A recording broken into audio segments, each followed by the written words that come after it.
Starting today, we're moving in with my parents. It's not a big deal because they're my own parents, right? But my husband surprised me with this idea out of nowhere. I was so shocked and close to tears, I couldn't believe what he was saying. Just a few days after my father's funeral, my husband decided we should move out of our home. It was a shock because my emotions were still raw from saying goodbye to Dad. He didn't seem to understand my grief and chose our new place without asking how I felt. Surprisingly, it was a villa my father had left me. When we got there, my in-laws had already moved in. I'm Victoria, 29 years old, a product designer with my own successful business. Matthew and I have been married for 5 years.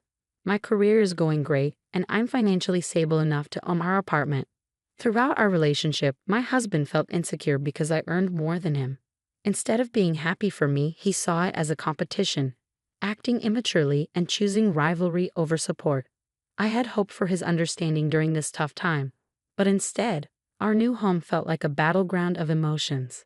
My father used to tell me not to worry about him and to focus on my marriage, but I believed it was important to spend time with him while we could. As time went on, I found it hard to hide my frustration with my husband. In the beginning, our love was strong, and we were happy together. But his insensitive remarks about my father's illness changed everything. It was difficult to accept this new side of him. My husband and I both worked from home, but he thought having me around was distracting, so I rented an office space and started commuting. It was convenient because it was on my way to the hospital where my father was being treated. Meanwhile, my husband stayed home all day and left all the chores to me. Juggling work, taking care of my father, and managing the house wore me out. Every day, I came home to find a mess and dirty dishes left by my husband. He seemed oblivious to my exhaustion and lived selfishly. Living with him made me realize he lacked empathy, leaving me feeling terribly alone. Then my father passed away. We had sold our family home as we had discussed with him. Despite being busy with funeral arrangements, my husband seemed distant, often on his phone or disappearing altogether. "Matthew, please help me, especially now," I begged, but he just got another work call. After hanging up, he laughed about all the calls he was getting. My anger and disappointment towards him grew deeper, especially with the sudden loss of my father. He became even colder, and I felt overwhelmingly sad. On the day of the funeral, he spent a long time talking to his parents away from everyone else. When they returned, they were smirking, which made me feel more isolated as others noticed their behavior. Despite everything, the cremation, burial, and inheritance processes went smoothly and the funeral ended well. After my father's death, my husband casually suggested, "Let's move in with my parents starting today. They're my parents, so it should be fine, right? If you don't agree, maybe we should think about divorce," he said with a laugh. But I couldn't stay calm after such an unreasonable proposal, especially while grieving. "How can we live there? We don't have any extra rooms in this apartment, do we?" I questioned. Actually, one room in our apartment served as an office and storage for my husband's work stuff. Since we didn't have kids, he used it freely. "We have that villa you inherited," he replied, smiling. I was shocked. Even though we had sold our family home, the villa held special memories for both my father and me. It was a place I wanted to keep as a tribute to him. But my husband didn't seem to care about my feelings and kept pushing for his own way. Living in that villa would be really tough for me. I tried to explain, but he didn't seem to listen. His parents had already ended their lease and decided to move into the villa. It seemed they had planned this during my father's funeral. Attracted by its space and peaceful location, their move was already in progress, and I felt like any objections I had would be pointless. Every time I tried to talk about my feelings, my husband would get annoyed. "You're always thinking about yourself. You've been away from home so much because of your father's illness and those sudden emergencies. Do you realize how much I've had to put up with because of your obsession with your father?" His words were harsh and unsympathetic, making my world even darker. "Now that your father has passed, you should listen to me," he went on. "It took him a whole year to die, which was way too long." His cold, heartless comments left me reeling. I didn't want to believe that this was who my husband truly was, but it was becoming painfully clear. He had little regard for my father or me. I remembered the pain on my father's face as he lay in the hospital bed. He would never have wanted me to abandon his memory just to obey my husband's insensitive demands. My husband's lack of empathy was crushing, and I felt more and more alone in my grief. and in my battle to honor my father's legacy. In that moment, any love I had for my husband vanished. My heart ached as I considered his apparent excitement about gaining the villa while I was supposed to be grieving for my father. Despite the storm of emotions inside me, I kept my composure and cautioned him, "You may think living in the villa is a good idea now, but you might regret it later." He seemed determined, so reluctantly I agreed to his plan. Taking only a few essentials, I left our home. My husband looked puzzled by my sparse belongings, but I simply told him, "I'll get the rest later." Honestly, I had no desire to say another word to him. It hurt to face my in-laws, who seemed to have eagerly awaited my father's death and were now moving into the villa with enthusiasm. I followed my husband in silence. The one thing I couldn't bear was the thought of my beloved place being subject to his whims. The villa, a single-family home near the sea, sat in an average neighborhood but was still conveniently close to the city center. Its land held great value. Stepping out of the station, memories of my childhood flooded back. My mother was alive then, and I remember my father carrying me home on his back after I fell asleep on the train. Arriving at the villa, I found my in-laws already inside. Suspicion crept in. It seemed my husband had secretly given them a key without telling me. This realization made me even more uneasy. The fact that my in-laws had planned their move without consulting anyone only added to my distrust. As I looked around, as I watched my in-laws, I could see the excitement in their eyes as they imagined their new life in our family home, the villa. It was filled with sturdy furniture carefully chosen by my father, with eclectic European-style furnishings likely picked out by my mother, each piece holding sentimental value. Yet, they seemed oblivious to the true beauty of the villa. "Isn't it perfect? Goodbye cramped apartment living. We're blessed to call this place home now," they exclaimed. The view from the second floor was truly breathtaking. It reminded me of my father's quiet pride in this special place, a stark contrast to my in-laws' insensitive excitement. Amid their excitement over what they dubbed the marvelous House of Secrets, my husband and his parents' enthusiastic comments only grated on my nerves. It seemed they were completely ignoring the emotional weight of my father's passing, treating the villa as nothing more than a fortunate inheritance. The location and the house are both flawless. "We're lucky your father left us this magnificent villa. We owe him our thanks," my husband remarked thoughtlessly, sharing laughs with his parents as they cracked open beers to celebrate their new living situation. As I prepared snacks for them, cherished memories of moments spent with my parents around the dining table felt overshadowed and tainted by the current atmosphere. I chose to bury my emotions and soldier through the night. The next morning, the mood was abruptly shattered by my mother-in-law's piercing scream echoing through the villa. As I hurried to see what had happened, I found her on the bathroom floor, gripping her foot with a panicked expression. "The floor just gave way under me," she gasped, still shaken from the shock. My husband and father-in-law looked puzzled. "The floor seems fine. You probably just slipped," they suggested casually, brushing off her concerns.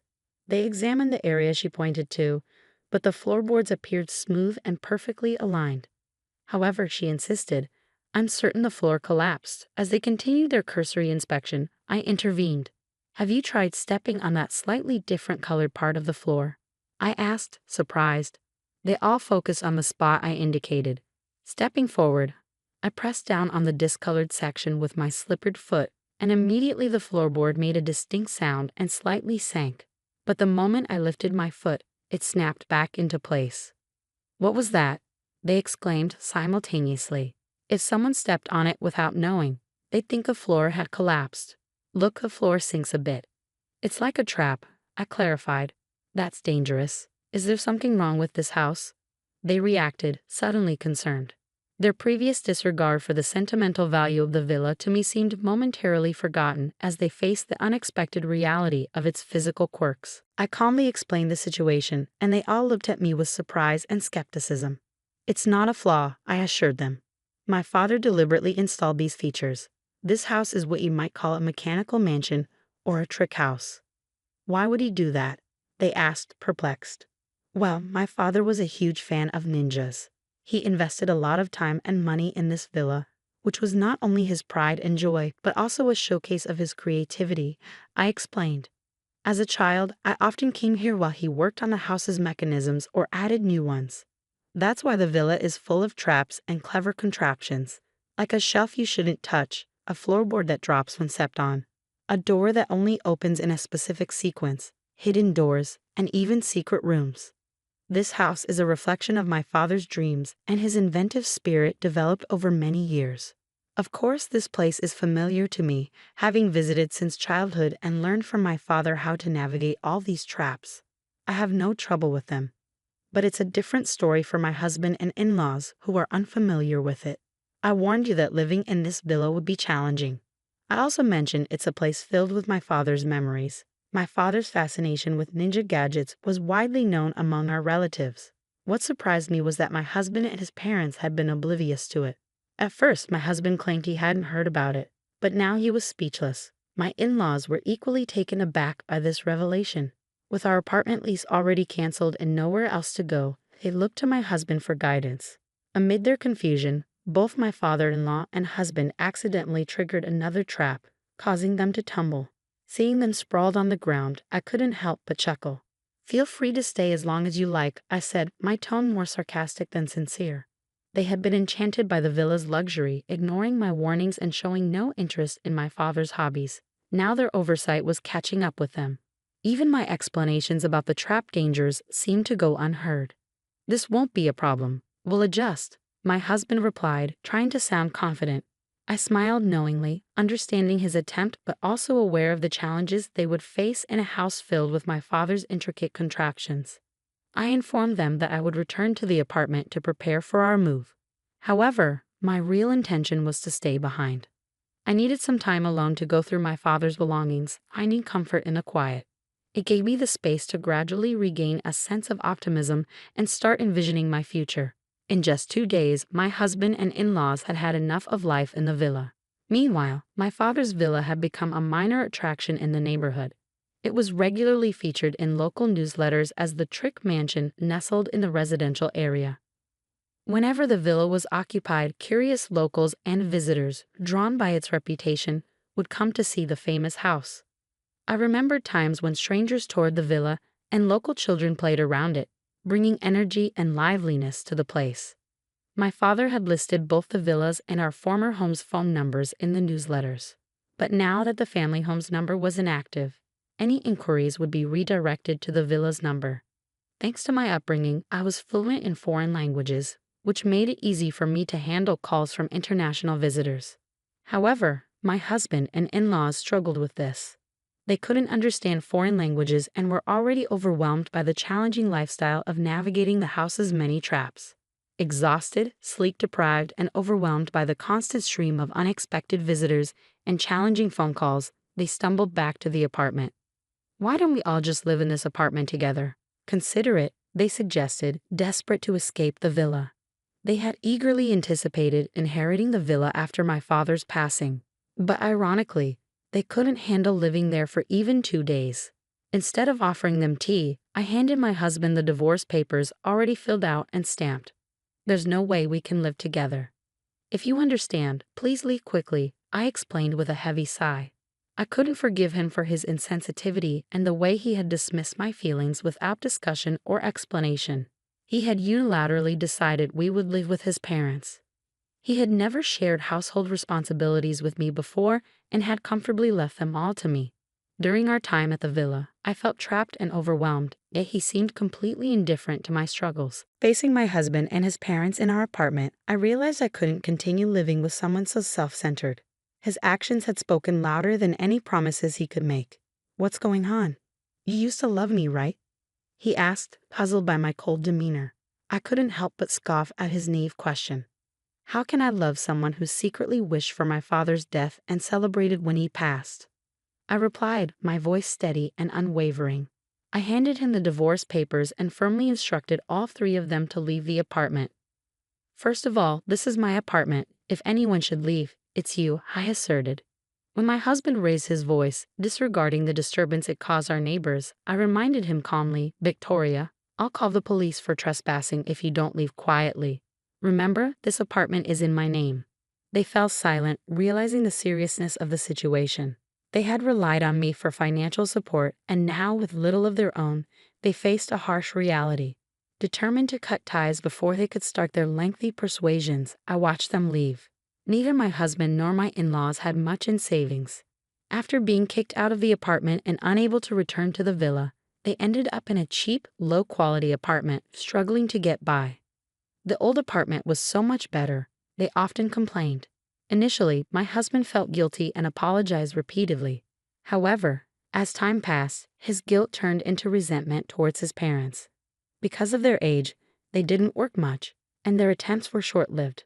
Eventually, they used up all their savings and pension. The constant arguments drove a wedge between them as a family. The thin walls of their new apartment barely contained their daily disagreements. Even when they received noise complaints, they refused to apologize. Instead, they responded with hostility, making themselves unpopular with the neighbors. It seemed inevitable, but they would have to find another place to live soon. My husband, who had once enjoyed the convenience of working from home, now found himself in a cramped space with no proper workspace. This severely impacted his ability to focus, and as a result, his reputation and sales suffered. He struggled to make ends meet with a late-night job at a convenience store and was considering taking on multiple part-time jobs just to get by. In moments of clarity, my in-laws realized that letting their son make decisions for them had been their biggest mistake. During their frequent arguments, they blamed the villa's traps and each other.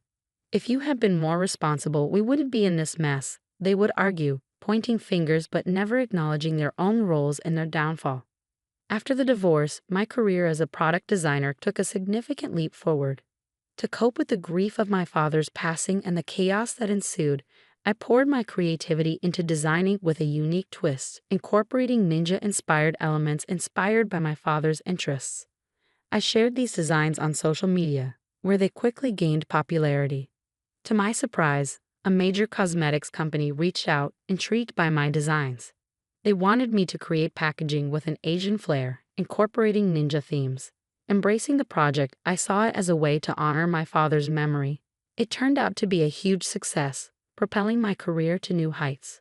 I found solace in sharing updates at my parents' graves, telling them about my achievements and how their legacy continued to inspire my work. I decided to keep the villa, transforming it into a unique mechanical house filled with memories of my father. I organized tours and made slight adjustments to ensure it was safe for visitors, allowing locals and tourists to explore and enjoy it for free. Before long, the house garnered significant media attention. The income from this exposure was invaluable, helping to cover its maintenance costs. Moreover, articles about the house were translated into different languages, garnering support from international fans, including elderly enthusiasts who shared my father's passion for ninjas. I devoted myself to maintaining this enchanting place. The mechanical house buzzed with activity, especially popular among local children. "Is this the famous mechanical house? Where are the tricks? Show us," they'd eagerly inquire. With the help of local volunteers, we ensured everyone could play safely. Foreign tourists, in particular, were captivated by features like the hidden floorboard and secret doors. While losing my father and the upheaval of inheriting the villa led to my divorce, the gains have outweighed the losses. The villa has evolved into a treasure trove of memories that I now share with loved ones and visitors alike. It has also sparked a personal transformation, propelling me forward with renewed optimism and hope. "The vote is final," my older brother Marcus declared, shuffling the papers in front of him with an air of smug authority. 4 votes to remove Olivia from her position as Chief Operating Officer, 1 vote against. I sat at the long conference table in our family business's main office, the same table where our father had taught us about running Callahan Construction Supply when we were children. Now my 4 siblings, Marcus, Ethan, Diana, and Victoria, sat on one side while I sat alone on the other. My name is Olivia Callahan, and I'd just been voted out of the company our grandfather built from nothing. "This is about the future of the business," Marcus continued, not meeting my eyes. "We need to be aggressive, ruthless, even. You're too," he paused, searching for the right word. "Soft," Diana finished, examining her manicured nails. "You care too much about the little things. Employee welfare programs, environmental impact studies, community outreach. That's not how you run a construction supply company." I looked at each of them in turn. Marcus, 38, who'd been scheming for total control since father retired. Ethan, 36, always following Marcus's lead. Diana, 34, who'd never forgiven me for being father's favorite. And Victoria, 30, the youngest, who probably voted against me just to avoid being the next target. Those little things increased our profit margins by 22% last year, I said quietly. Happy employees are productive employees. Sustainable practices attract better contracts. Community goodwill opens new markets. Numbers can be manipulated, Ethan scoffed. The fact is, you're holding us back from real growth. We need to cut costs, squeeze suppliers, maximize short-term gains. I thought about my latest project, a revolutionary eco-friendly concrete mixture that could reduce construction carbon emissions by 40%. The research was nearly complete, the patents almost ready to file. And the innovation division? I asked. The new products in development? Waste of resources, Marcus waved his hand dismissively. We're shutting it down. This is a supply company, not a research lab. My heart sank. 5 years of work, millions in potential revenue, all about to be scrapped because my siblings couldn't see beyond the next quarter's profits. The severance package is generous. Diana pushed a document across the table. 6 months' salary, plus your shares will be bought out at current market value. I didn't touch the paper. Dad trusted me with operations for a reason. Dad's retired, Marcus snapped. And his old-fashioned ideas about business ethics and family legacy retired with him. This is business, Olivia. Real business. I thought about calling Father, who was probably tending his roses in Arizona, blissfully unaware that his children were destroying everything he'd built. But he'd been clear when he stepped down. It's your generation's time now. Handle it amongst yourselves. Fine. I stood up, leaving the severance package untouched. I'll have my office cleared by end of day. Don't forget to sign the non-compete agreement, Ethan called out as I reached the door. No working for competitors for 2 years. I turned back, finally smiling. Oh, I won't be working for competitors. They didn't understand my meaning. Not yet. In my office, I began methodically packing my personal items. Family photos from happier times, awards for sustainability initiatives, the plaque for Most Innovative Regional Business 2023. My phone buzzed. A message from Jack Torres, my head of research and development. Just heard. What happens to the eco-concrete project? Pack everything up, I replied. All research, all data. Don't leave any copies. Another message, this one from Maria in HR. They can't do this. Half the staff is talking about quitting. I thought carefully before responding. Don't do anything rash. Not yet. By 3 p.m., my office was almost empty. Through the glass walls, I could see Marcus showing someone around. Probably my replacement, someone who shared his aggressive vision. My phone buzzed again. Kevin Chen, CEO of Pacific Regional Builders, our biggest client. Heard rumors about changes at Callahan. Need to discuss our upcoming contracts. Dinner tonight?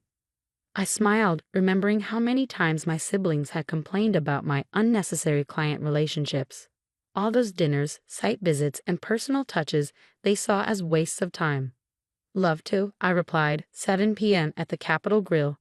As I carried the last box to my car, Jack met me in the parking lot. The eco-concrete research, he said quietly. All backed up and secured. No traces left on company servers.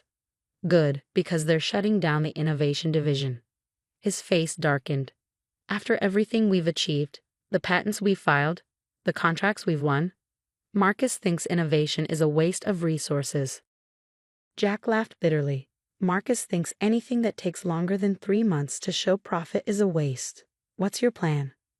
I looked up at the building with our family name emblazoned across the top. Callahan Construction Supply, founded in 1962 by our grandfather with nothing but a truck and a dream. Come by my house tomorrow morning, I said. Bring the research. And Jack, start thinking about what you want in a new R&D lab. A real one. That evening, I sat across from Kevin Chen at the Capitol Grill, watching him process what I just told him. They voted you out?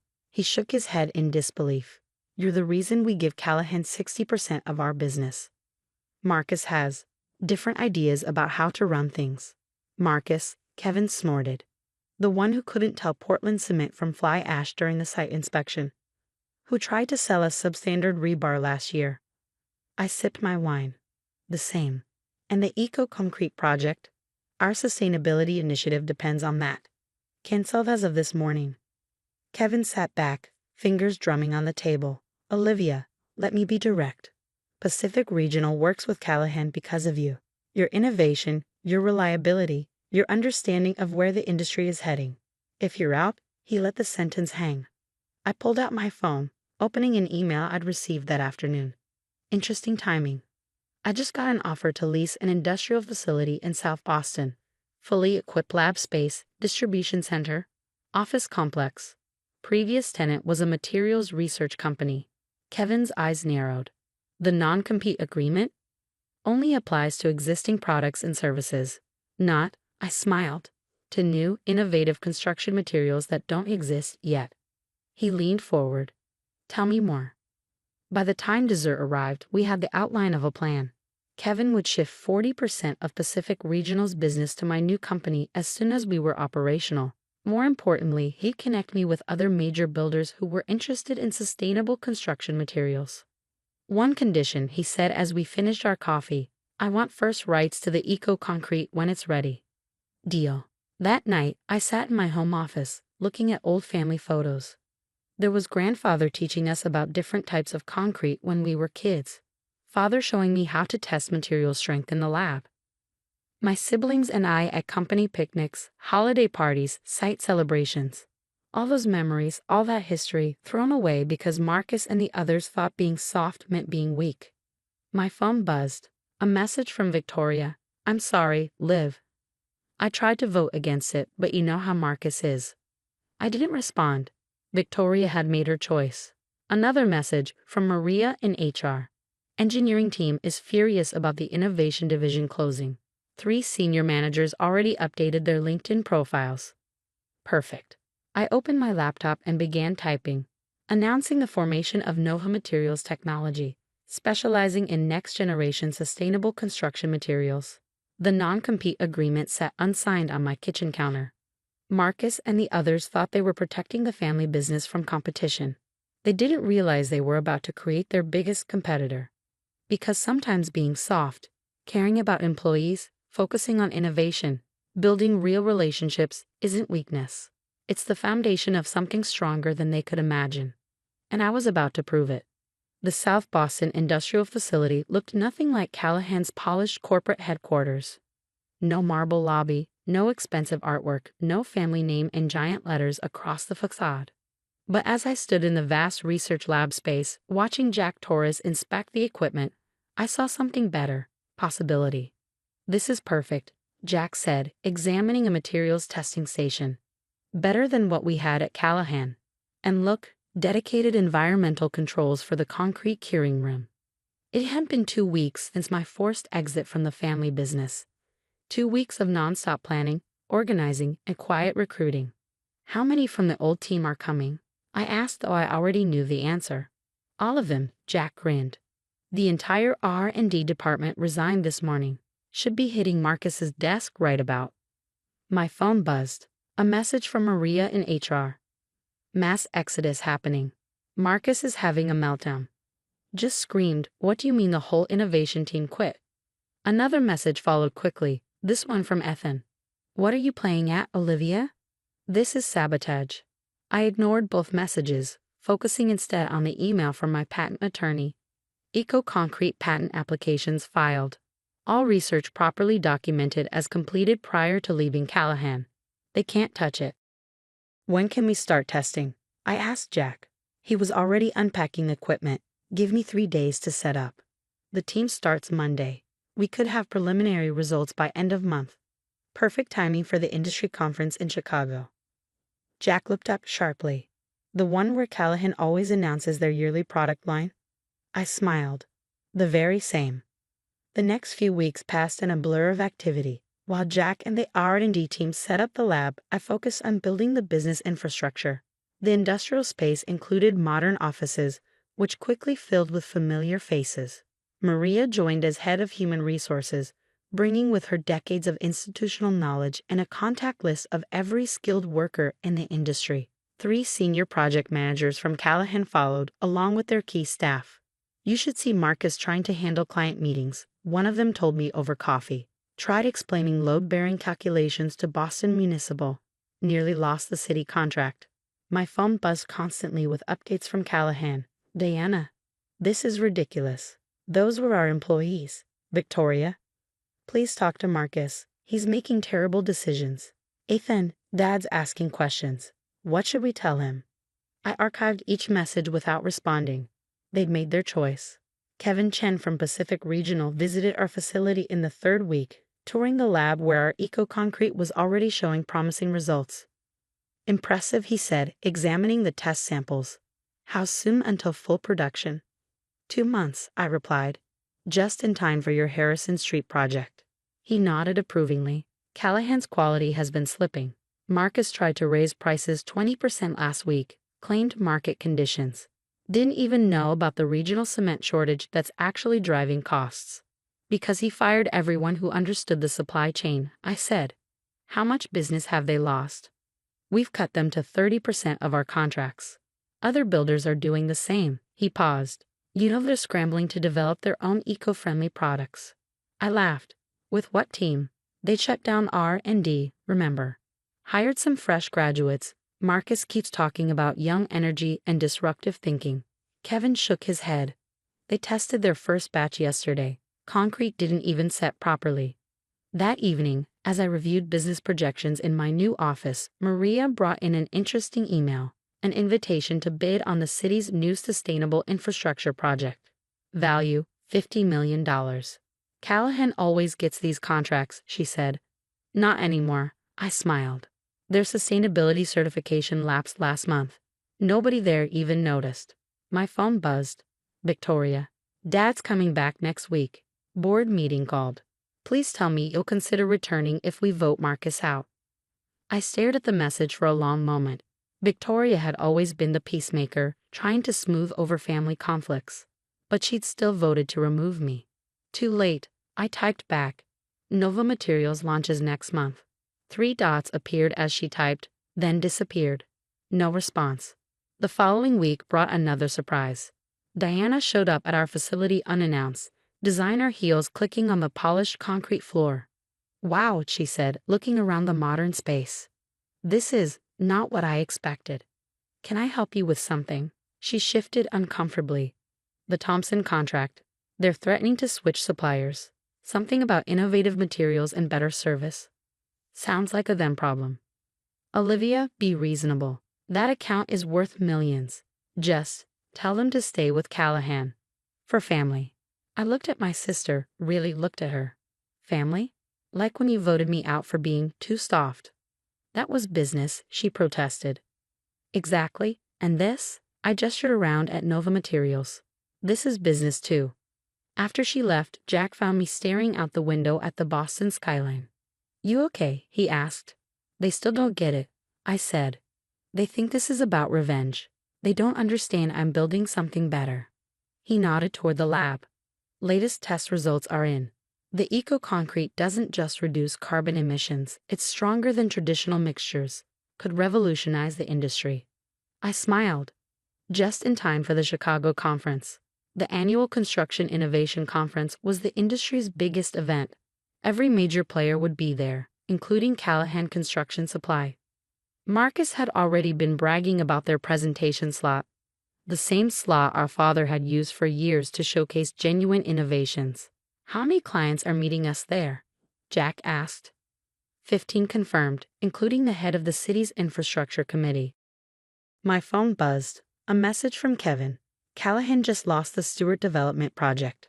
Marcus quoted them year-old prices, didn't know about the new environmental requirements. They're asking about Nova Materials. Perfect timing. That night, I received an unexpected call. My father. Olivia. His voice was tired. What's happening to our company? I sat down heavily.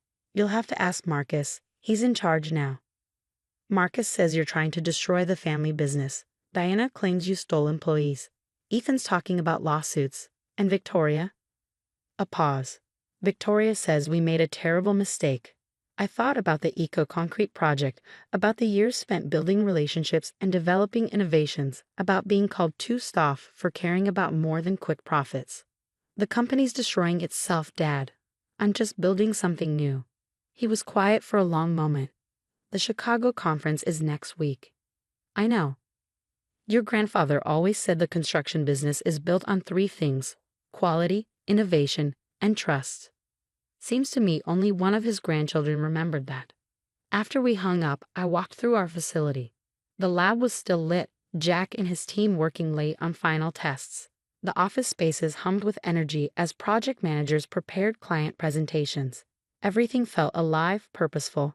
My phone buzzed one last time, an email from the conference organizers, confirming Nova Materials presentation slot, main stage, day 2, 10 a.m. Directly following Callahan Construction Supply. I smiled, imagining Marcus's face when he realized what was coming. He thought he was protecting the family business by pushing me out. Instead, he'd inspired me to build its replacement, and Chicago would be just the beginning. The Chicago Conference Center buzzed with energy as I stood backstage, watching Marcus struggle through Callahan's presentation. The massive screen behind him displayed graphs that even he didn't seem to understand. And our new eco-friendly initiative, he stumbled, flipping through his notes. We're committed to sustainability. In the audience, I could see Kevin Chen and other major clients shifting uncomfortably. They knew what Callahan had been, what it had become under Marcus's leadership. Deanna and Ethan sat in the front row, trying to maintain confident expressions. Victoria was nowhere to be seen. Our father, who had flown in from Arizona, sat in the back, watching silently. Questions? Marcus asked hopefully as he finished. The silence was deafening. As he left the stage, looking rattled, the conference moderator stepped up. And now, making their industry debut, please welcome Nova Materials Technology and their CEO, Olivia Callahan. I heard Marcus's sharp intake of breath as I passed him. He hadn't known I was next. Thank you, I said, taking the stage. Let's talk about the future of construction. For the next 30 minutes, I laid out our vision, not with vague buzzwords or empty promises, but with real innovation. Jack controlled the presentation from his laptop, showing live data from our eco-concrete tests. 40% reduction in carbon emissions, I explained. 30% stronger than traditional mixtures, and thanks to our proprietary formulation, cost competitive with standard materials. The audience leaned forward. These were industry professionals who understood exactly what these numbers meant. But this isn't just about one product, I continued. It's about reimagining how construction supply companies can operate. About building something sustainable, not just environmentally, but economically and ethically. I clicked to the next slide, Nova's employee profit-sharing program, our community investment initiatives, our partnerships with local technical schools. Because innovation isn't just about materials, it's about people. About understanding that long-term success comes from building real value, not just quarterly profits. In the front row, Diana had stopped pretending to look confident. Ethan was frantically typing on his phone. And in the back, our father nodded slowly. Nova Materials is accepting new client partnerships starting next month, I concluded. For those interested, we're hosting a technical demonstration this afternoon. Thank you. The applause was immediate and enthusiastic. As I left the stage, clients were already lining up to speak with me. Olivia, Marcus grabbed my arm. This is illegal. The non-compete doesn't cover new technologies, I cut him off. Maybe you should have read it before trying to force me to sign. Our lawyers already reviewed everything, I smiled. Every patent, every innovation, properly documented as developed after my departure. But feel free to waste money on lawsuits instead of actually improving your company. I turned to the growing crowd of interested clients, leaving Marcus sputtering behind me. The afternoon demonstration was standing room only. Jack and our team showed the eco-concrete in action, answering technical questions with the expertise that only comes from years of research. Incredible, the city's infrastructure director said, examining the test samples. How soon can you begin supplying the municipal project? We're ready to start immediately, I replied. My phone buzzed constantly. Kevin, board meeting called for tomorrow. Callahan shareholders demanding answers. Maria, 3 more Callahan managers just sent resumes. Victoria, Marcus is trying to claim you stole company secrets. Dad shut him down hard. I ignored them all, focusing on the potential clients eager to discuss partnerships. By evening, we had preliminary commitments worth over $100 million in annual revenue. At the conference reception that night, I stood with Jack and our team, celebrating our successful launch. Across the room, Marcus huddled with Diana and Ethan, looking shell-shocked. Olivia, I turned to find our father standing there. Dad, walk with me. We stepped out onto the terrace overlooking Chicago's skyline. For a moment, neither of us spoke. Your grandfather would be proud, he finally said. Of what? Competing with the family business? He shook his head. Of building something meaningful. Of understanding what really matters in this industry. He paused.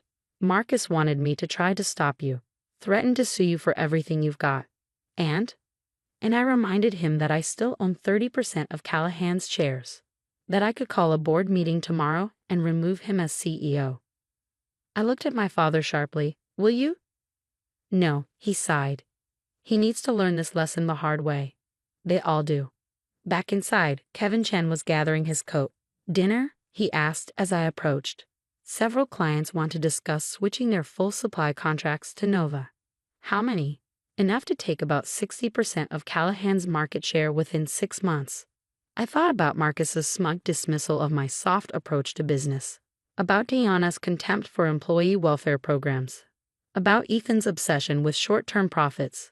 Let's discuss it over dinner, I agreed. The next morning, industry news sites were buzzing. Nova Materials disrupts construction supply industry with revolutionary eco-concrete. Former Callahan executive launches innovative competitor, sustainable construction. The next generation. Diana called as I was checking out of my hotel.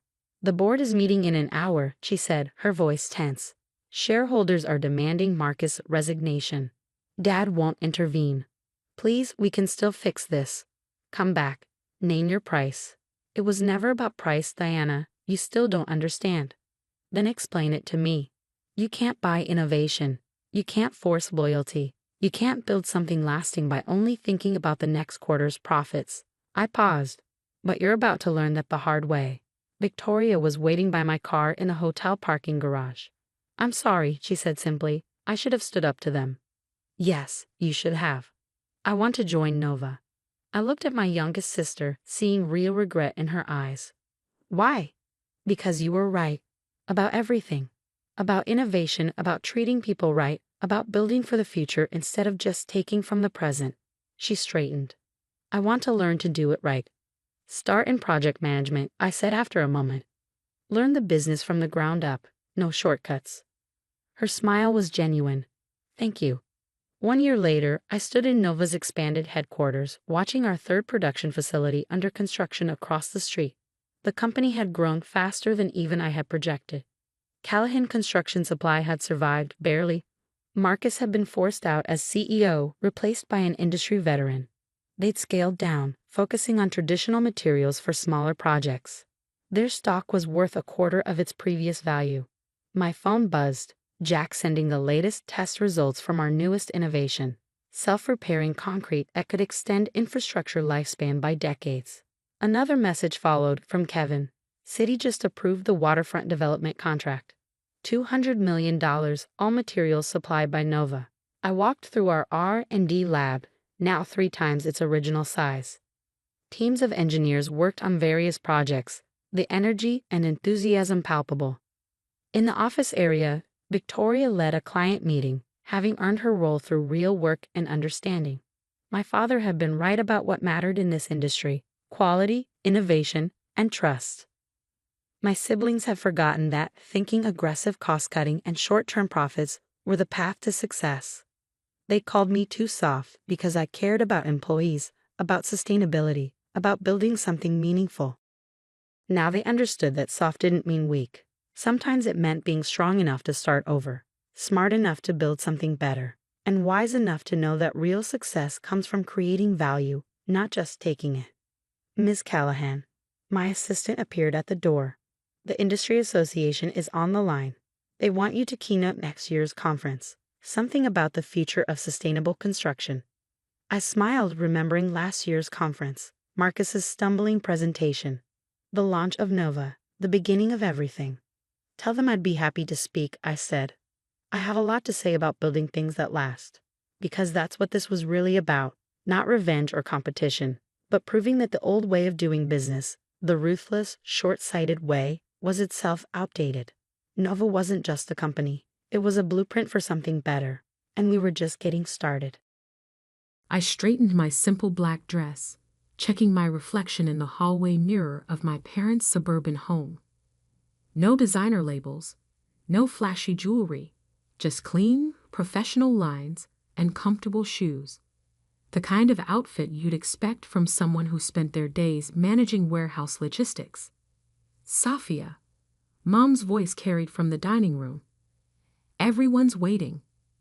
Everyone meant my brother Michael, the successful real estate developer, his wife Amanda with her family money and country club membership, and my parents' carefully curated collection of family friends, all gathered to celebrate Dad's retirement from his mid-level banking job. I took a deep breath, remembering why I'd agreed to come tonight. 10 years of condescension, of subtle jabs about my career choices, of being the family disappointment. It was all about to change. They just didn't know it yet. "There she is," Mom said as I entered, her smile not quite reaching her eyes. "We were just telling the Andersons about Michael's new development project. The luxury condos." Michael lounged in his chair, Rolex catching the light. "Breaking ground next month. Just need that construction loan to finalize."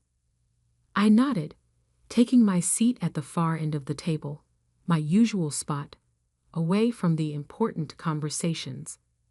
A text buzzed on my phone. "All set for tomorrow, boss. Banks open at 9. "How's your job, Sophia?" Mrs. Anderson asked, clearly struggling to remember what I did. Before I could answer, Mom jumped in. "Oh, Sophia's between things right now, still figuring out her path." "Actually," I started. She manages a warehouse," Michael interrupted with a smirk. "Inventory and shipping. Very exciting stuff." The table rippled with polite murmurs and quickly changed subjects. I sipped my water, watching Mom shoot me a warning look. "Don't embarrass us," that look said. "Know your place." If they only knew. 10 years ago, fresh out of college with my logistics degree, I'd taken a job as an assistant manager at Global Freight Solutions. While Michael was busy partying through business school, I was learning every aspect of the supply chain industry. While he networked at cocktail parties, I built relationships with truck drivers, customs agents, and dock workers, the people who actually made global commerce possible. "Did you hear?" Amanda's voice cut through my thoughts.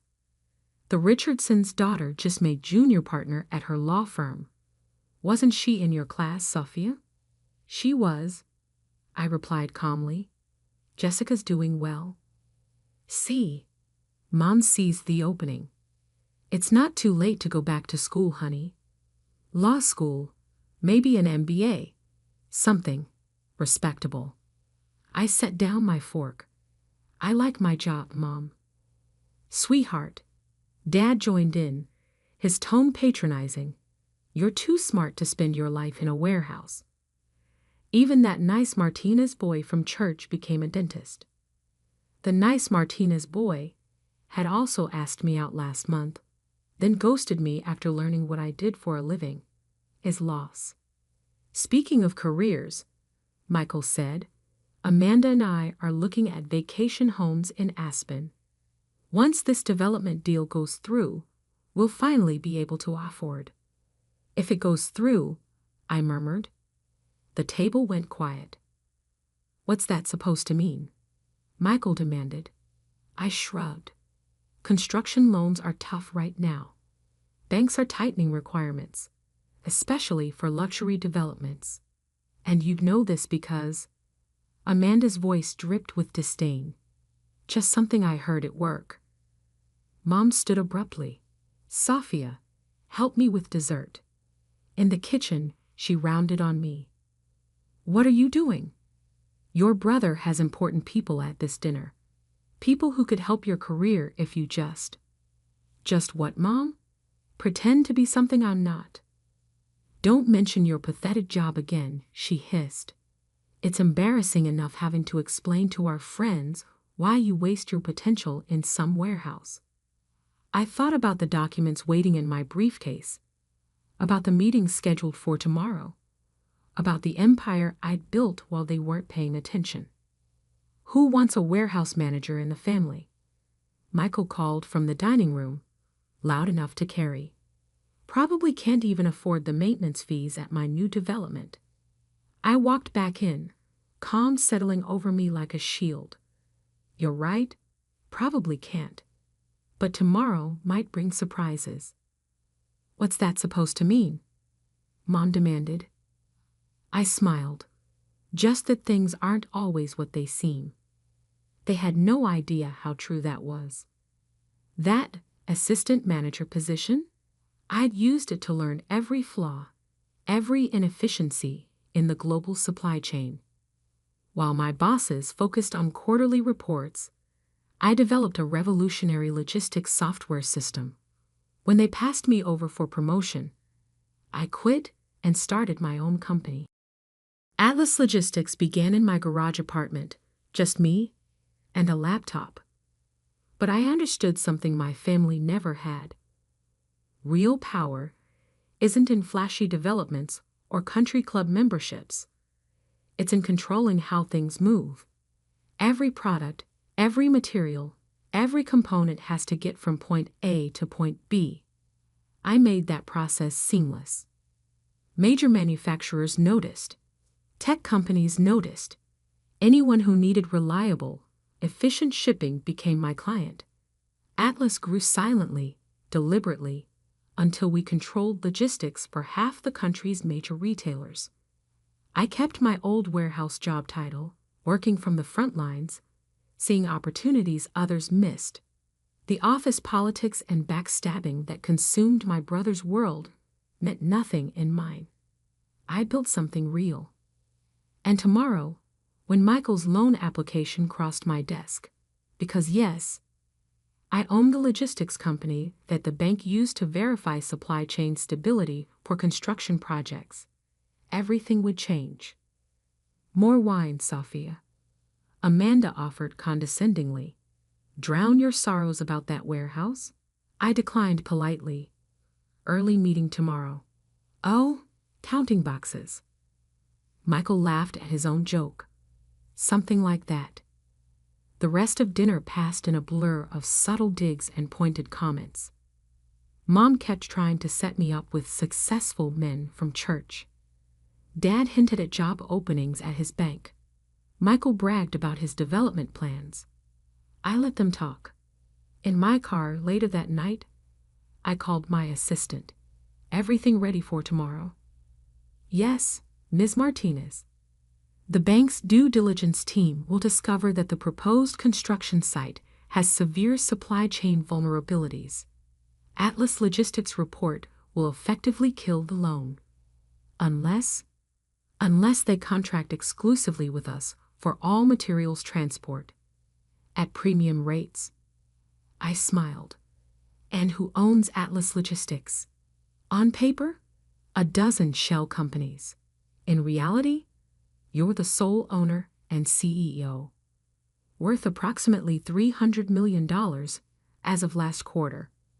Tomorrow, my family would learn that their embarrassing warehouse manager controlled one of the largest logistics networks in the country.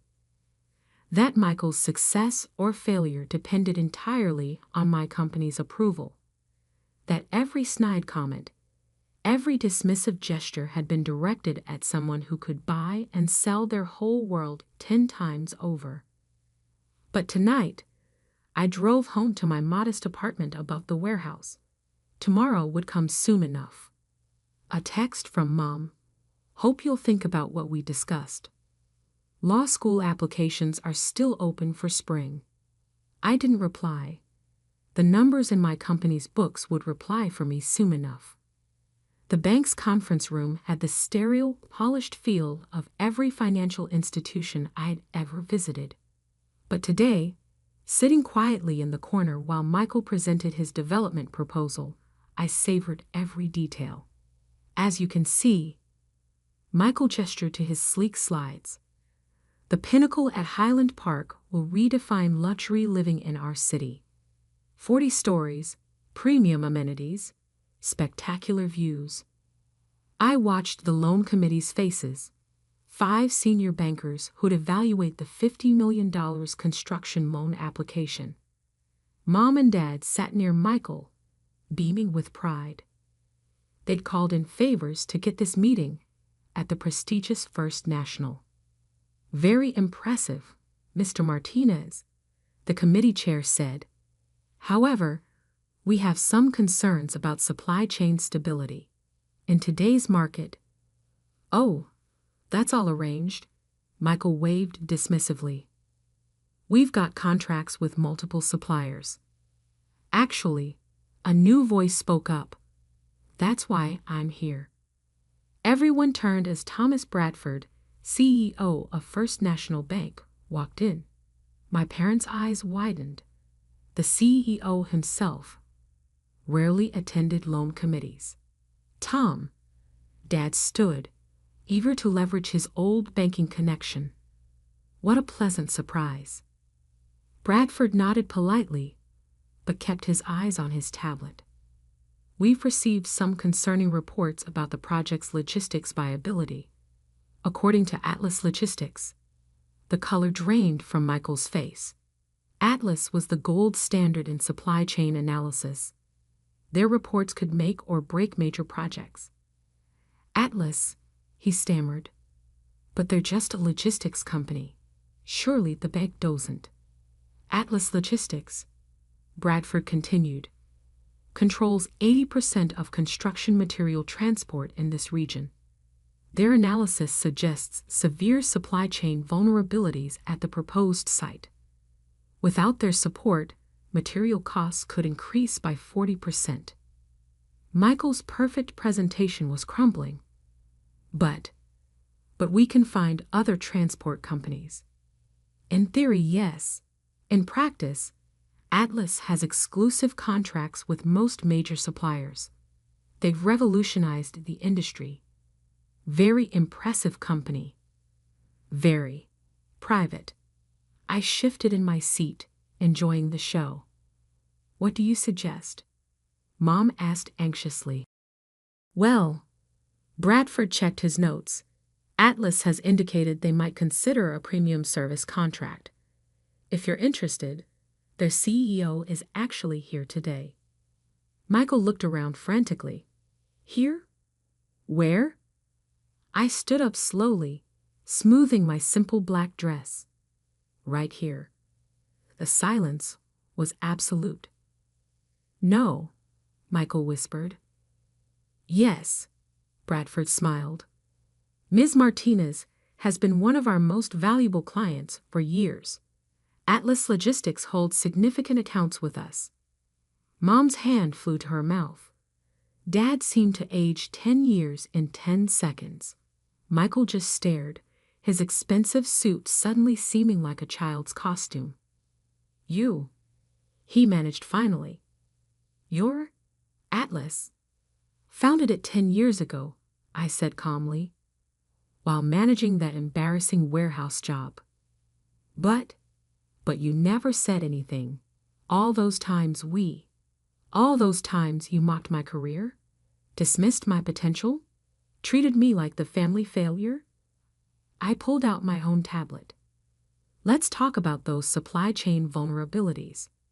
For the next hour, I methodically outlined every flaw in Michael's logistics plan, the impossible delivery schedules, the unrealistic cost projections, the bottlenecks he'd never considered. This is absurd, he finally exploded. You're doing this to sabotage me. No, I corrected. I'm doing my job. The same job you've ridiculed for years. Sophia, Mom tried, her voice shaking. Surely you can help your brother? Family should. Families should support each other. I cut in. Not tear each other down. Not shame someone for their choices. Not decide someone's worth based on appearances. Bradford cleared his throat. Perhaps we should discuss Atlas Premium service option. I pulled up the contract. Triple our standard rates. Exclusive 5-year commitment. Non-negotiable. Triple? Michael choked. That would eat most of our profit margin. Welcome to the real world of logistics, brother, where actual work matters more than flashy presentations. Dad finally spoke up. All this time, while we were pushing you to change careers, I was building an empire. I finished. One warehouse at a time. One contract at a time. One innovation at a time. The loan committee shifted uncomfortably. Without Atlas's support, the project was effectively dead. Michael knew it. My parents knew it. Everyone in that room knew it. The premium contract, Michael said finally, defeated. Can we see the terms? I sent the document to his tablet. As he read, his face went through a fascinating range of emotions. Shock at the costs, anger at the conditions, and finally, devastating realization at the signature block. This has to be approved by the CEO personally. That's right. I smiled. That would be me. The warehouse manager you're so ashamed of. Mom started to cry quietly. Dad stared at his hands. The loan committee tried to look anywhere but at our family drama. Mr. Bradford, I said, standing. I believe we're done here. Unless my brother would like to revise his proposal. I'll need time to recalculate, Michael mumbled. As I walked out, Bradford fell into step beside me. That was rather dramatic. Sometimes lessons need to be dramatic to stick. And the premium contract. Will you actually enforce those rates? I thought about years of snide comments, of dismissive gestures, of being the family embarrassment. That depends, I said, on what I hear at the next family dinner. In the elevator, my phone buzzed with messages. Mom begging me to reconsider. Dad asking to meet. Michael's wife, Amanda, suddenly very interested in getting coffee. But the message that caught my eye was from our warehouse supervisor. Loading dock needs approval on the Johnson shipment, boss. I smiled. Time to get back to my embarrassing job. The news spread through our social circle like wildfire. Sophie Martinez, the warehouse manager, was actually a business mogul. My parents' phones exploded with calls from friends suddenly eager to reconnect with their successful daughter. I ignored it all, focusing on what I'd always focused on, running my company. Ms. Martinez, my assistant Sarah, called through the intercom. Your mother's here. Again. It had been 2 weeks since the bank meeting. 2 weeks of avoided calls and declined invitations. But I couldn't hide forever. Send her in. Mom looked different. Smaller somehow, without her usual perfectly coordinated outfit and immaculate makeup. She clutched her purse like a shield. This is where you work, she asked, looking around my office. Not the corner warehouse office she'd imagined. Instead, the entire top floor of downtown's most prestigious building. Floor-to-ceiling windows overlooked the city, including the empty lot where Michael's development should have been rising. This is one of my offices, I replied. I'd prefer being at the warehouses, where the real work happens. Why didn't you tell us? The question burst out of her. All these years, we thought. You thought what you wanted to think, Mom. You saw a warehouse manager and decided that wasn't good enough. Never asked what I actually did. Never showed interest in my work. We were worried about you. Living in that tiny apartment, working those long hours. That apartment is above our main distribution center. I lived there because I wanted to, not because I had to. I gestured to the city view. I could have bought this building years ago, but flash and status. That was never my goal. She sank into a chair, looking lost. Your father hasn't slept since we found out. He keeps talking about all the times he tried to get you entry-level bank jobs, thinking he was helping. And Michael? He's struggling. The development deal fell through completely. No other logistics company will touch it after Atlas declined. I pulled up my tablet, showing her Atlas's real-time operations map. Thousands of dots moving across the country, trucks, ships, planes, all coordinated through our systems. This is what I built, Mom. While you were embarrassed by my job, I was revolutionizing how goods move around the world. While you were trying to set me up with dentists and lawyers, I was building something that actually matters. I'm so sorry, she whispered. We were so wrong. A knock interrupted us. Sarah again. Sorry, Ms. Martinez, but we have a situation at the Port of Seattle. Major weather delay, affecting the tech corridor shipments. Give me a minute. I turned back to Mom. This is why I love my job. Real problems, real solutions, not just status and appearances. She watched in silence as I coordinated with our port managers, rerouting shipments through alternate channels, adjusting schedules in real time. Millions of dollars of goods, thousands of jobs, all depending on quick, smart decisions. You're amazing at this, she said finally. I always was. You just never saw it. Another knock. This time Michael, looking uncomfortable in a cheap suit. Sophia, He stopped, seeing Mom. Oh, I can come back. Stay, I said. Family meeting might as well be now. He sat heavily, avoiding my eyes. I lost everything, he admitted. The development deal, my investors, even Amanda. She left. Says she didn't marry a failure. He laughed bitterly. Funny, that's how we treated you all these years. Michael, I began, but he cut me off. No, let me finish. I was so busy playing big shot developer, I never actually learned the business. Not like you did. You started from the ground up, learned every detail, built something real. Mom wiped her eyes. We were such snobs. All that time bragging about Michael's projects. And our real success story was right there, managing warehouses. My phone buzzed. Dad, requesting access from lobby security. Send him up, I told Sarah. When Dad walked in, the family circle was complete. He looked older, tired, but something else too. Proud, maybe for the first time, of what I'd actually achieved. I drove by the warehouse today, he said quietly. Your warehouse. Saw the trucks lined up, everything running like clockwork. Got me thinking about all those dinners where we treated you like. He trailed off. Like an embarrassment, I finished. He nodded sadly. While you were building an empire, we were measuring success by country club memberships.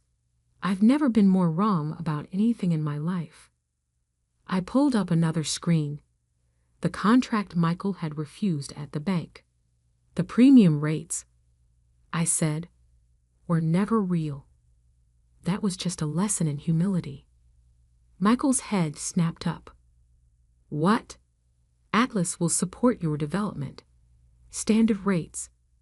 But I held up a hand as hope flooded his face. You're going to learn this business from the ground up, starting in our warehouse management training program. You mean 6 months loading trucks, learning logistics, understanding how things actually work. No shortcuts, no fancy titles, just real work. I'll do it, he said immediately. Whatever it takes. Mom leaned forward. And us? How do we fix what we broke? I thought about all the family dinners, all the subtle jabs, all the attempts to change me into their version of success. "Come see what I actually do," I said. "Not what you imagine I do. Come to the warehouses. Learn about my world. Stop being ashamed of honest work." The next month wrought changes no one could have predicted. Michael traded his Rolex for a safety vest, learning logistics from the ground up. Mom started volunteering at our workforce development program, helping employees earn their GEDs. Dad became fascinated by our technology, often spending hours understanding our systems. The family dinners changed too. Now they were at my apartment above the warehouse, with conversations about real work, real challenges, real achievements. No more social climbing, no more status anxiety. One evening, as we watched trucks being loaded below, Mom asked, "Are you happy, Safia?" "Really happy." I looked at my family, finally seeing me, finally understanding what I'd built, and at the empire of motion I'd created. I always was Mom, moving things, solving problems, building something real. That's what I love. The money, the power, that was never the point. "We understand that now," Dad said. "Thanks for not giving up on us." Michael, fresh from his shift, joined us still wearing his safety vest. "Hey, sis, remember when I used to mock your pathetic warehouse job? Hard to forget. Today I learned how to optimize loading patterns for maximum efficiency. Actually, pretty amazing stuff." I smiled. "Welcome to my world, brother, where success isn't about looking important. It's about being important," he finished. "To the world, to the economy, to people who depend on us." Later that night, alone in my office, I looked at our family photo from Dad's retirement dinner, the last picture of us before everything changed. We looked perfect on the surface, wealthy, successful, proper, and completely fake. Now we were real. Michael was discovering the satisfaction of actual achievement. Mom was learning the value of meaningful work. Dad was seeing success through new eyes. And me, I was exactly who I'd always been. The warehouse manager who built an empire. The logistics expert who kept the world moving. The daughter who finally taught her family what success really means. My phone buzzed. A problem at the Chicago hub needed attention. I smiled, ready to tackle another real challenge in my embarrassing job. Sometimes the best revenge isn't about proving people wrong. It's about showing them a better way to be right. They say architecture is frozen music. If that's true, then I spent 15 years composing a symphony, only to have someone else claim to be the conductor. My name is Marcus Foster, and this is the story of how I lost everything I built, and how the very principles that my partner ridiculed became the key to the greatest project in our city's history. I still remember the day I first met David Reynolds. It was during a city planning meeting where I presented my vision for sustainable urban development. While others saw just another eco-friendly proposal, David saw potential. He approached me afterward, designer glasses perched on his nose, exuding the confidence that only old money could buy. "Your integration of historical elements with modern sustainability is fascinating," he said, extending a manicured hand. "Have you ever considered partnering with someone who could help scale your vision?" At 32, I had already made a name for myself in sustainable architecture, but my small firm struggled to land the major projects that could truly showcase my ideas. David, with his connections and family name in real estate development, seemed like the perfect partner. If only I'd known then what that partnership would cost me. The early years of Foster and Reynolds Architects were everything I dreamed of. David's connections brought us high-profile clients, while my designs won us accolades. We grew from a team of 5 to 50 in just 3 years. Our office, once a modest studio in the Arts District, now occupied the entire 20th floor of a downtown high-rise, one I'd redesigned myself. Marcus, your attention to historical preservation while incorporating cutting-edge sustainability features is remarkable. Clara Martinez, the city's head of urban development, told me after we completed the renovation of the historic Grand Theater. It's rare to see someone balance progress with preservation so beautifully. That project had been particularly special to me. Instead of gutting the 1920s building like most developers wanted, I'd found ways to preserve its Art Deco charm while making it a model of energy efficiency. The solar panels were hidden seamlessly in the restored roof architecture, and the original marble lobby now concealed state-of-the-art thermal regulation systems.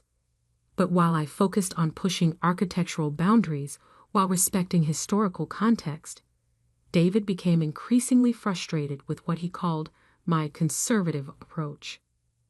We need to be bolder, more dramatic, he argued during one heated meeting. Clients want buildings that make headlines, not ones that blend in with their surroundings.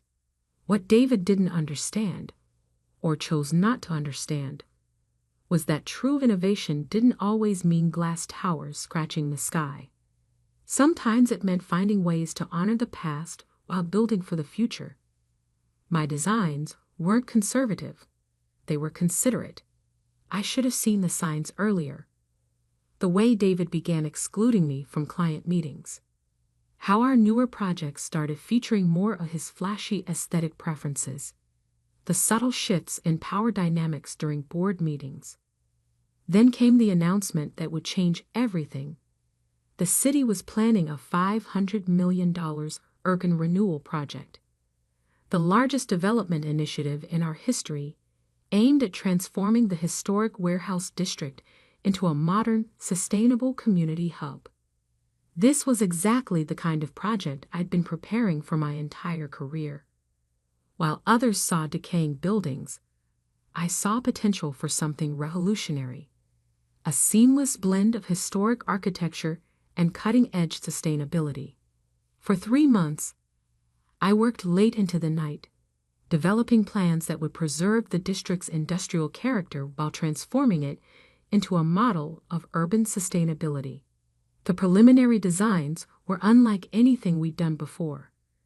I'd found ways to turn the old warehouse walls into solar collectors, integrate urban farming into the historic water towers, and create a network of green spaces that would make the district carbon negative while maintaining its historic charm. But I never got to present those plans to the city. The morning of the initial proposal meeting, I arrived at the office to find David waiting with 2 security guards and our corporate lawyer. His designer glasses couldn't hide the cold calculation in his eyes. "Marcus," he said, his voice carrying across the empty office. "The board met last night. We've decided to take the firm in a new direction." I stood there, portfolio clutched in my hands, as he continued. "Your designs, while competent, are too conservative for where we need to go. The firm needs to evolve, and frankly, your attachment to historical preservation is holding us back." "The board?" I managed to say. "I'm a founding partner. There couldn't have been a board meeting without me." David's smile was all teeth. "Actually, if you check Section 7 of our partnership agreement, the one you signed when we restructured last year, you'll find that your voting rights were adjusted. You're out, Marcus. Security will help you pack your things." As I was escorted to my office, I could hear David on the phone, already rehearsing his pitch for the warehouse district project. He thought he had won, thought he had stolen not just my firm, but my vision. What he didn't know was that I had seen this coming. Not the exact moment, perhaps, but I had sensed the shift in the wind. That's why the plans in my portfolio weren't the real ones. The true designs, the ones that would revolutionize urban renewal, were safely hidden away, along with evidence of every project David had tried to take credit for over the years. As I packed my personal items under the watchful eyes of security, I thought about the hidden safe in my home office, containing plans that would make the Warehouse District project the talk of the architectural world. David wanted bold. He had no idea what that word truly meant. I walked out of the building I'd helped design, past the sustainable features I'd carefully integrated into every floor. Tomorrow, when the city opened the project for bids, David would learn that true innovation doesn't always announce itself with glass and steel fanfare. Sometimes it whispers in the walls of buildings that have stood for 100 years, waiting for someone who knows how to make them sing again. And I was about to conduct a symphony that would change the face of our city forever. The security guard handed me a box of personal items as I reached the lobby. "Sorry about this, Mr. Foster," he said quietly. "For what it's worth, your renovation of this building is brilliant. The way you kept the old marble, but made it help cool the place. Genius." I smiled, thinking of the plans waiting in my safe. "Thank you, Mike. Sometimes the most revolutionary ideas are the ones you can't see at first glance." As I stepped out onto the street, my phone buzzed with a message from Clara Martinez. "Heard what happened. When you're ready to talk, I have some things you should know about the Warehouse District project. Some requirements that aren't in the public brief." I tucked the phone away, smiling slightly. David may have taken my firm, but he had forgotten the first rule of architecture. The strength of a building isn't in its facade, but in its foundation. And I had spent 15 years building foundations in this city that went far deeper than he could imagine. Tomorrow would be interesting indeed. The morning after my forced exit from Foster and Reynolds, I sat in my home office, surrounded by the architectural awards we'd won over the years. My fingers traced the embossed letters of the Sustainable Design Excellence Medal, the one David had accepted on the firm's behalf, while I was too busy working on the Warehouse District plans. A tap at my door interrupted my thoughts. "Come in," I called, recognizing Clara Martinez's distinctive knock. The city's head of urban development entered, carrying a thick folder and wearing an expression that meant business. "I brought coffee and inside information," she said, placing a cup on my desk. "Though I'm more interested in what's in that safe behind your Frank Lloyd Wright print." I raised an eyebrow. "How did you?" "Please, Marcus. I've been in urban development for 20 years. I know when someone's planning ahead." She settled into the chair across from me. "David Reynolds just submitted Foster and Reynolds' bid for the warehouse project. Want to guess what his innovative design involves?" "Let me guess. Glass towers, floating gardens, and enough steel to build a battleship." Clara's laugh was sharp. "Close. He's proposing to demolish 80% of the existing structures. Says it's the only way to achieve true modernization." I stood and walked to the right print, swinging it aside to reveal my wall safe. Then he clearly hasn't seen these. The plans I pulled out weren't just blueprints, they were a vision 15 years in the making. Every project I'd completed, every historical building I'd renovated, had been researched for this moment. I spread the drawings across my desk as Clara leaned forward, her eyes widening. "Marcus, this is incredible.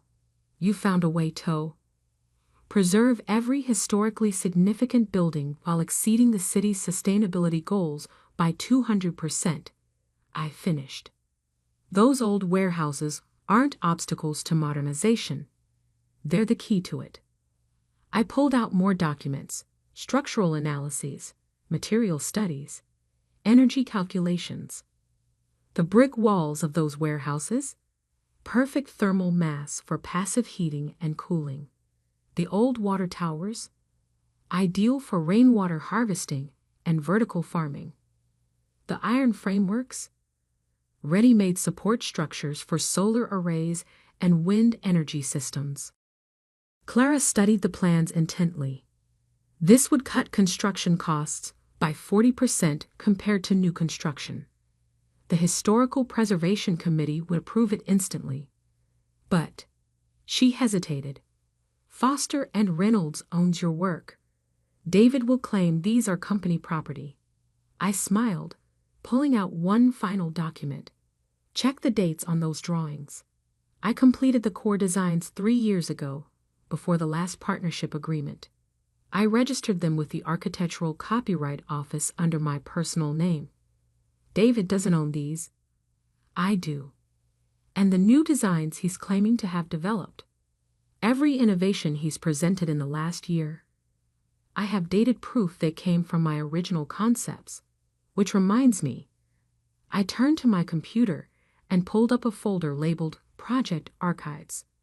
For the past 2 years, I've documented every instance of David taking credit for my work. Emails where he claims my designs as his own. Meetings where he presented my innovations without crediting me. Even security footage from the office showing him taking files from my computer after hours. Clara whistled low. You've been preparing for this. I learned long ago that true architectural innovation isn't just about design. It's about foundation. David was so busy looking at flashy facades that he never bothered to check what I was building beneath the surface. Just then my phone buzzed. A message from Tom Jang, my former head of sustainable systems. David's in full panic mode. The sustainability metrics in his proposal don't add up, and the Historical Commission is asking questions he can't answer. Clara stood, gathering the plans carefully. The city's hosting a public forum on the warehouse project next week. All qualified architects can present alternative proposals. She paused at the door. The Historical Commission, Environmental Council, and Urban Planning Board will all be there, just in case you're interested. After she left, I spent hours refining my presentation. The plans were solid, but I needed more than just superior design to win. I needed to expose David's pattern of theft while presenting an alternative that was undeniably better. My phone kept buzzing with updates from former colleagues. David was scrambling, trying to justify his demolition-heavy approach. The Historical Commission was pushing back hard, and environmental groups were organizing protests against the destruction of the historic district. Late that night, as I reviewed the final details of my proposal, I received an unexpected email from David himself. Marcus, perhaps we were hasty in our recent decisions. Your experience with historical preservation could be valuable for the warehouse project. Would you consider a consulting role? David. I smiled, thinking of the presentation I was preparing. David wasn't offering an olive branch. He was trying to get legal access to my designs. What he didn't realize was that the biggest threat to his plans wasn't in my blueprints. It was in his own actions over the past year. The next morning, I had meetings with 3 different architectural firms, all interested in partnering on my warehouse district proposal. But I had something else in mind. I'm not looking for a partner, I told them. I'm looking for witnesses. Each firm had worked with Foster and Reynolds over the past year. Each had seen David present my designs as his own, and each had kept records, emails, meeting minutes, project documents, proving who the real innovator was. By week's end, I had assembled a coalition of the city's top architectural talents, all willing to testify about David's pattern of design theft. But more importantly, each brought unique expertise that would strengthen my warehouse district proposal. Sarah Chen from Green Park Solutions would oversee the vertical farming integration. Michael O'Brien's historical restoration firm would handle the preservation aspects, and Maria Rodriguez, whose sustainable energy company had worked on my past projects, would implement the renewable systems. Together, we spent the weekend refining the presentation, ensuring every detail was perfect. My original designs were already revolutionary. With their added expertise, they became undeniable. The night before the public forum, I received another message from David, this one less cordial. Whatever you're planning, remember who has the resources to fight a legal battle. Don't do anything foolish. I thought about the thick folder of evidence in my safe, the testimonies from industry leaders, and the dated blueprints that proved every innovation he claimed was mine. David had resources, yes, but I had truth and a design that would change our city forever. Tomorrow, at the public forum, David would learn what true architectural innovation looked like, and it wouldn't come with a glass facade or a steel frame. It would come with the weight of history, the power of sustainability, and the undeniable proof that the best designs don't always shout. Sometimes they whisper from within 100-year-old walls, waiting for someone who knows how to make them sing. I closed my laptop and walked to the window, looking out over the warehouse district. In the fading light, those old buildings stood like silent sentinels, their brick walls holding a century of stories. By this time tomorrow, they'd be holding the future too. The stage was set. The foundations were laid, and I was about to show David Reynolds what conservative design really meant. The City Hall auditorium buzzed with anticipation on the morning of the public forum. Developers, architects, preservationists, and community leaders filled every seat. I sat quietly in the back row, watching David Reynolds stride confidently to the stage for Foster and Reynolds' presentation. Ladies and gentlemen, he began, his designer glasses catching the spotlight. Today I present a vision that will transform our warehouse district into a beacon of modern architecture. The massive screen behind him lit up with renderings of glass towers and elevated gardens, exactly what I'd expected. I glanced at Clara Martinez, who sat with the city council. She met my eyes briefly, her expression neutral, but her slight nod speaking volumes.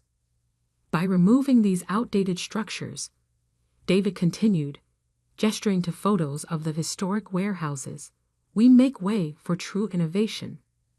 Our design will. Excuse me, an elderly woman in the front row interrupted. Rose Thompson, head of the Historical Society. Are you suggesting the complete demolition of buildings that have stood for over a century? David's smile tightened. Sometimes progress requires bold choices, Mrs. Thompson. These buildings, while charming, cannot meet modern sustainability requirements without. Actually, another voice cut in, those buildings have excellent thermal properties. Michael O'Brien, my historical restoration partner, stood up. Their brick construction and existing framework could be integral to any sustainability solution. I watched David's confidence waver slightly as more experts in the audience began questioning his assumptions. The sustainability metrics in his proposal didn't add up. The construction costs seemed unnecessarily inflated. The energy efficiency projections appeared overly optimistic. Perhaps, David said, his voice strained, some elements could be preserved. We have consulted experts. Like your former partner?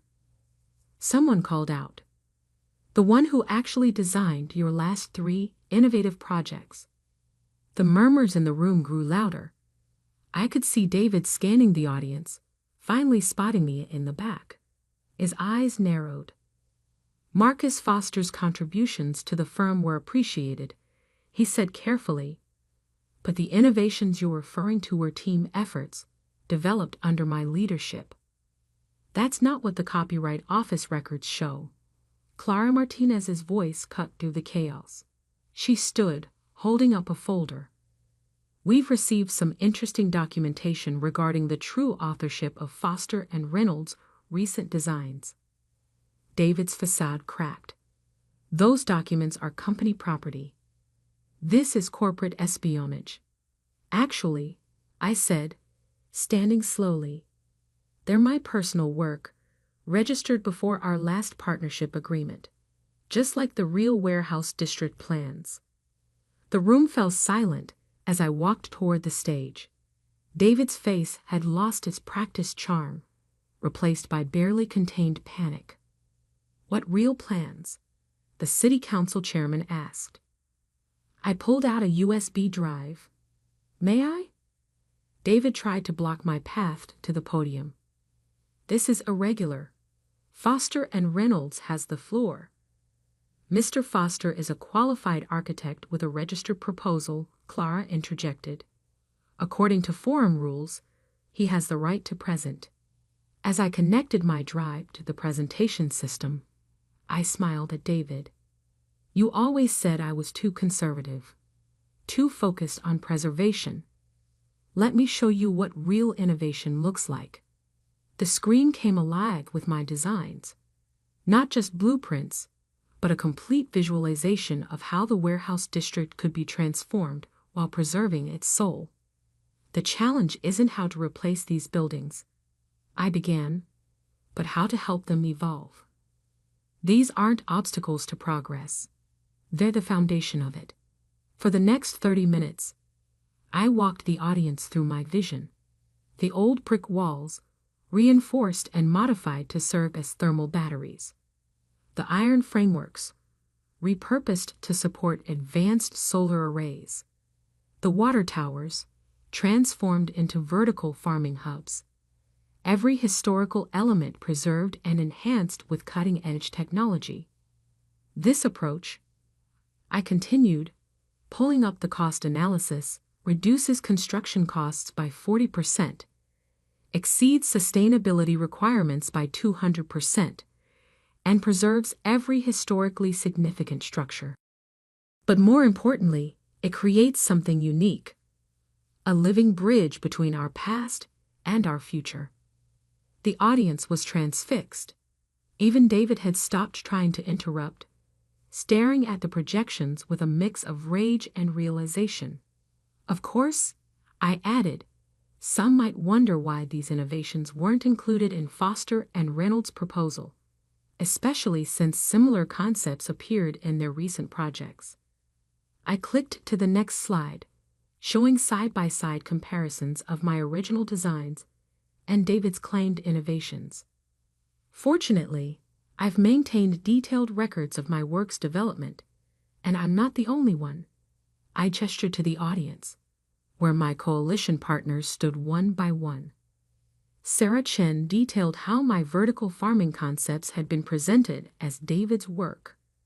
Michael O'Brien confirmed my authorship of the historical preservation techniques. Maria Rodriguez verified my sustainable energy innovations. This is absurd, David sputtered, but his protest sounded hollow even to him. These designs belong to the firm. Actually, Clara Martinez interrupted. The city's legal department has reviewed Mr. Foster's documentation. The intellectual property rights are quite clear. She turned to the city council, as is the pattern of misappropriation. The chairman cleared his throat. Mr. Reynolds, in light of these revelations, Foster and Reynolds' bid for the warehouse project is suspended pending investigation. Mr. Foster, the council would like to schedule a detailed review of your proposal. David stormed off the stage, but I barely noticed. I was too busy answering questions from excited council members and community leaders. My coalition partners were already discussing implementation details. The Historical Society representatives were practically crying with joy. Hours later, as the auditorium emptied, Clara approached me. Congratulations. though I suspect you knew how this would play out. I smiled, watching the sun set through the building's historic windows. In architecture, like in life, the strongest structures are the ones built on truth. David never understood that. Over the next year, the warehouse district transformation became a model for sustainable urban renewal worldwide. The project won numerous awards, but more importantly, it proved that progress doesn't have to erase history. Foster Sustainable Design, my new firm, quickly became known for innovative preservation projects. David Reynolds resigned from the company he tried to steal, his reputation in shambles after multiple clients came forward with similar stories of theft and deception. The old Foster and Reynolds building was eventually sold. The new owners hired my firm to redesign it. A delicious irony. We preserved its historical elements while making it one of the most sustainable structures in the city. Sometimes, late at night, I walk through the warehouse district, now a vibrant community hub. The old buildings stand proud, their brick walls housing cutting-edge technology, their historic character enhanced rather than erased. Solar arrays gleam on restored iron frameworks, and the transformed water towers burst with vertical gardens. It's a symphony of old and new, proof that true innovation doesn't always mean tearing down the past. Sometimes it means building on it, strengthening it, helping it evolve. Recently, a young architect interviewed me for a professional journal. "Your designs are revolutionary," she said, "but they're so subtle. How do you balance innovation with preservation so perfectly?" I thought about David, about his obsession with flash over substance, and smiled. "The best designs don't need to shout," I told her. "They just need to work." And sometimes, the most revolutionary ideas are the ones that respect what came before. As I left the interview, my phone buzzed with a message from Clara. The city was planning an even bigger renewal project, this time focusing on the historic downtown district. The message ended with a question. "Ready to make history again?" I looked up at the warehouse district's restored water tower, now a gleaming beacon of sustainable urban design, and smiled. In architecture, as in revenge, the best plans aren't about destruction. They're about transformation, about taking what exists and making it better, stronger, more than anyone thought possible. David had called my designs conservative because he could only see the surface. He never understood that true innovation often lies in the foundations, in the careful integration of past and future, in the quiet strength of buildings that have stood for 100 years and will now stand for 100 more. My phone buzzed again. Another message from Clara. "Planning meeting tomorrow. Bring those revolutionary conservative designs of yours." I texted back a quick reply. "Some people build glass towers that reach for the sky. I prefer to build bridges between yesterday and tomorrow." After all, that's what real architects do. We don't just design buildings. We design futures that honor the past. And sometimes, if we're very careful and very lucky, we get to prove that the best way to move forward isn't always to tear everything down. Sometimes it's about seeing the strength in what already stands and helping it rise to new heights. David never understood that. But then again, he never really understood architecture at all. Growing up, I never felt like the favorite child in my family. My brother Marcus was the golden boy, the one with the natural business sense, as my father always said. While I worked hard to earn straight A's and perfect SAT scores, Marcus could barely maintain a C average. But somehow that didn't matter. He had charisma, they said. He knew how to talk to people. He would inherit Morrison Industries one day, the company my grandfather built from nothing. I was just Olivia, the quiet one who spent too much time studying. "You should be more like your brother," my mother would say, shaking her head as I pored over my textbooks. "Business isn't about books, it's about personality." But I knew better. I saw how our family company was struggling under my father's outdated leadership. I noticed the declining profits, the mounting debt, the whispers among employees. While Marcus partied his way through business school, I was secretly taking night classes in corporate finance and strategic management. Not that my parents noticed. The day everything changed started like any other Sunday family dinner. I sat at our massive dining table, listening to Marcus boast about his latest business idea, another half-baked scheme that would never work. My father nodded along, completely enraptured, while my mother beamed with pride. Then I noticed the stack of papers my father was trying to hide behind the bread basket. Bills. Lots of them, all stamped with red, final notice warnings. "Dad," I interrupted Marcus's monologue about cryptocurrency investments. "Is everything okay with the company?" The temperature in the room seemed to drop 10 degrees. My father's face darkened. "That's none of your concern, Olivia." But it was my concern, because unlike my parents, I had been watching our family legacy crumble for years. Morrison Industries, once a leader in industrial manufacturing, was hemorrhaging money under my father's mismanagement and my brother's reckless investments. That night, after everyone went to bed, I snuck into my father's home office. What I found confirmed my worst fears.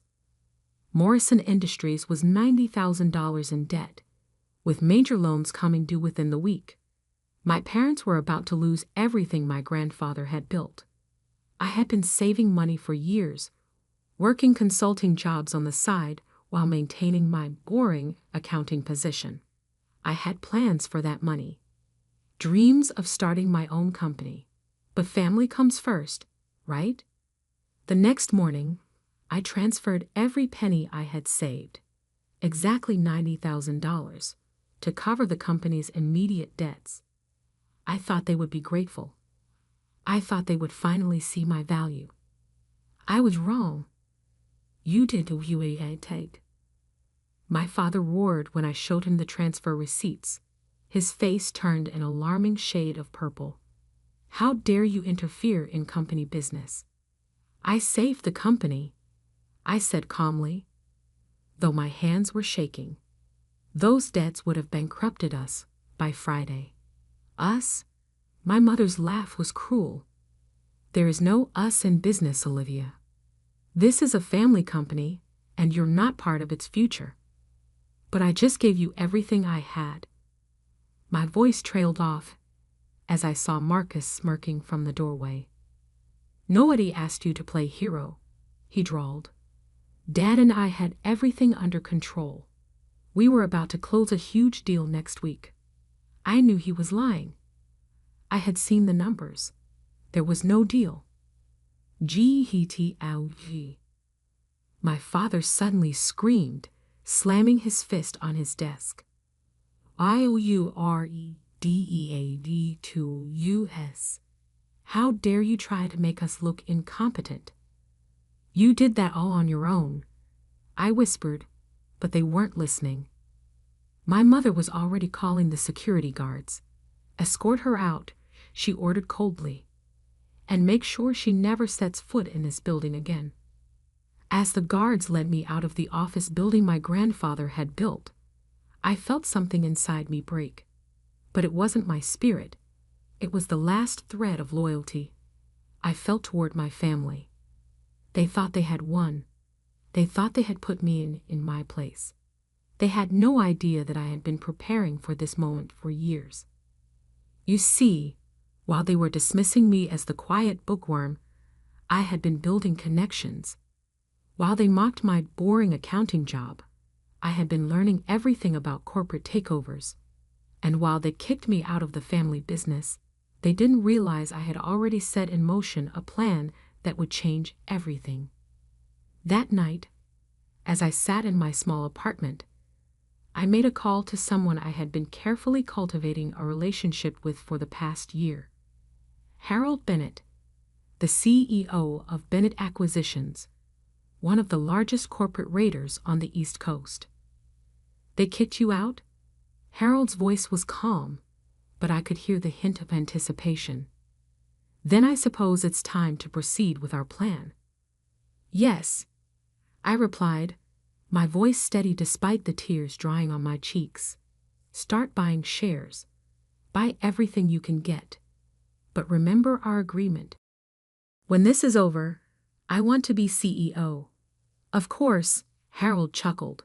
After all, who better to run Morrison Industries than a Morrison, even if your family is too blind to see your potential? I hung up and walked to my window, looking out at the city lights. In 3 months, Morrison Industries would hold its annual board meeting. In 3 months, my family would learn exactly what their quiet, bookish daughter was capable of. They had no idea what was coming.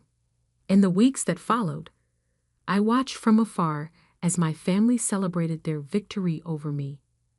My brother posted pictures of himself in father's office, practicing his future CEO pose. My mother hosted lavish dinner parties, bragging about how they had dealt with a troublesome situation. They didn't notice their company's shares being quietly bought up by various shell companies. They didn't see the web I was weaving around them.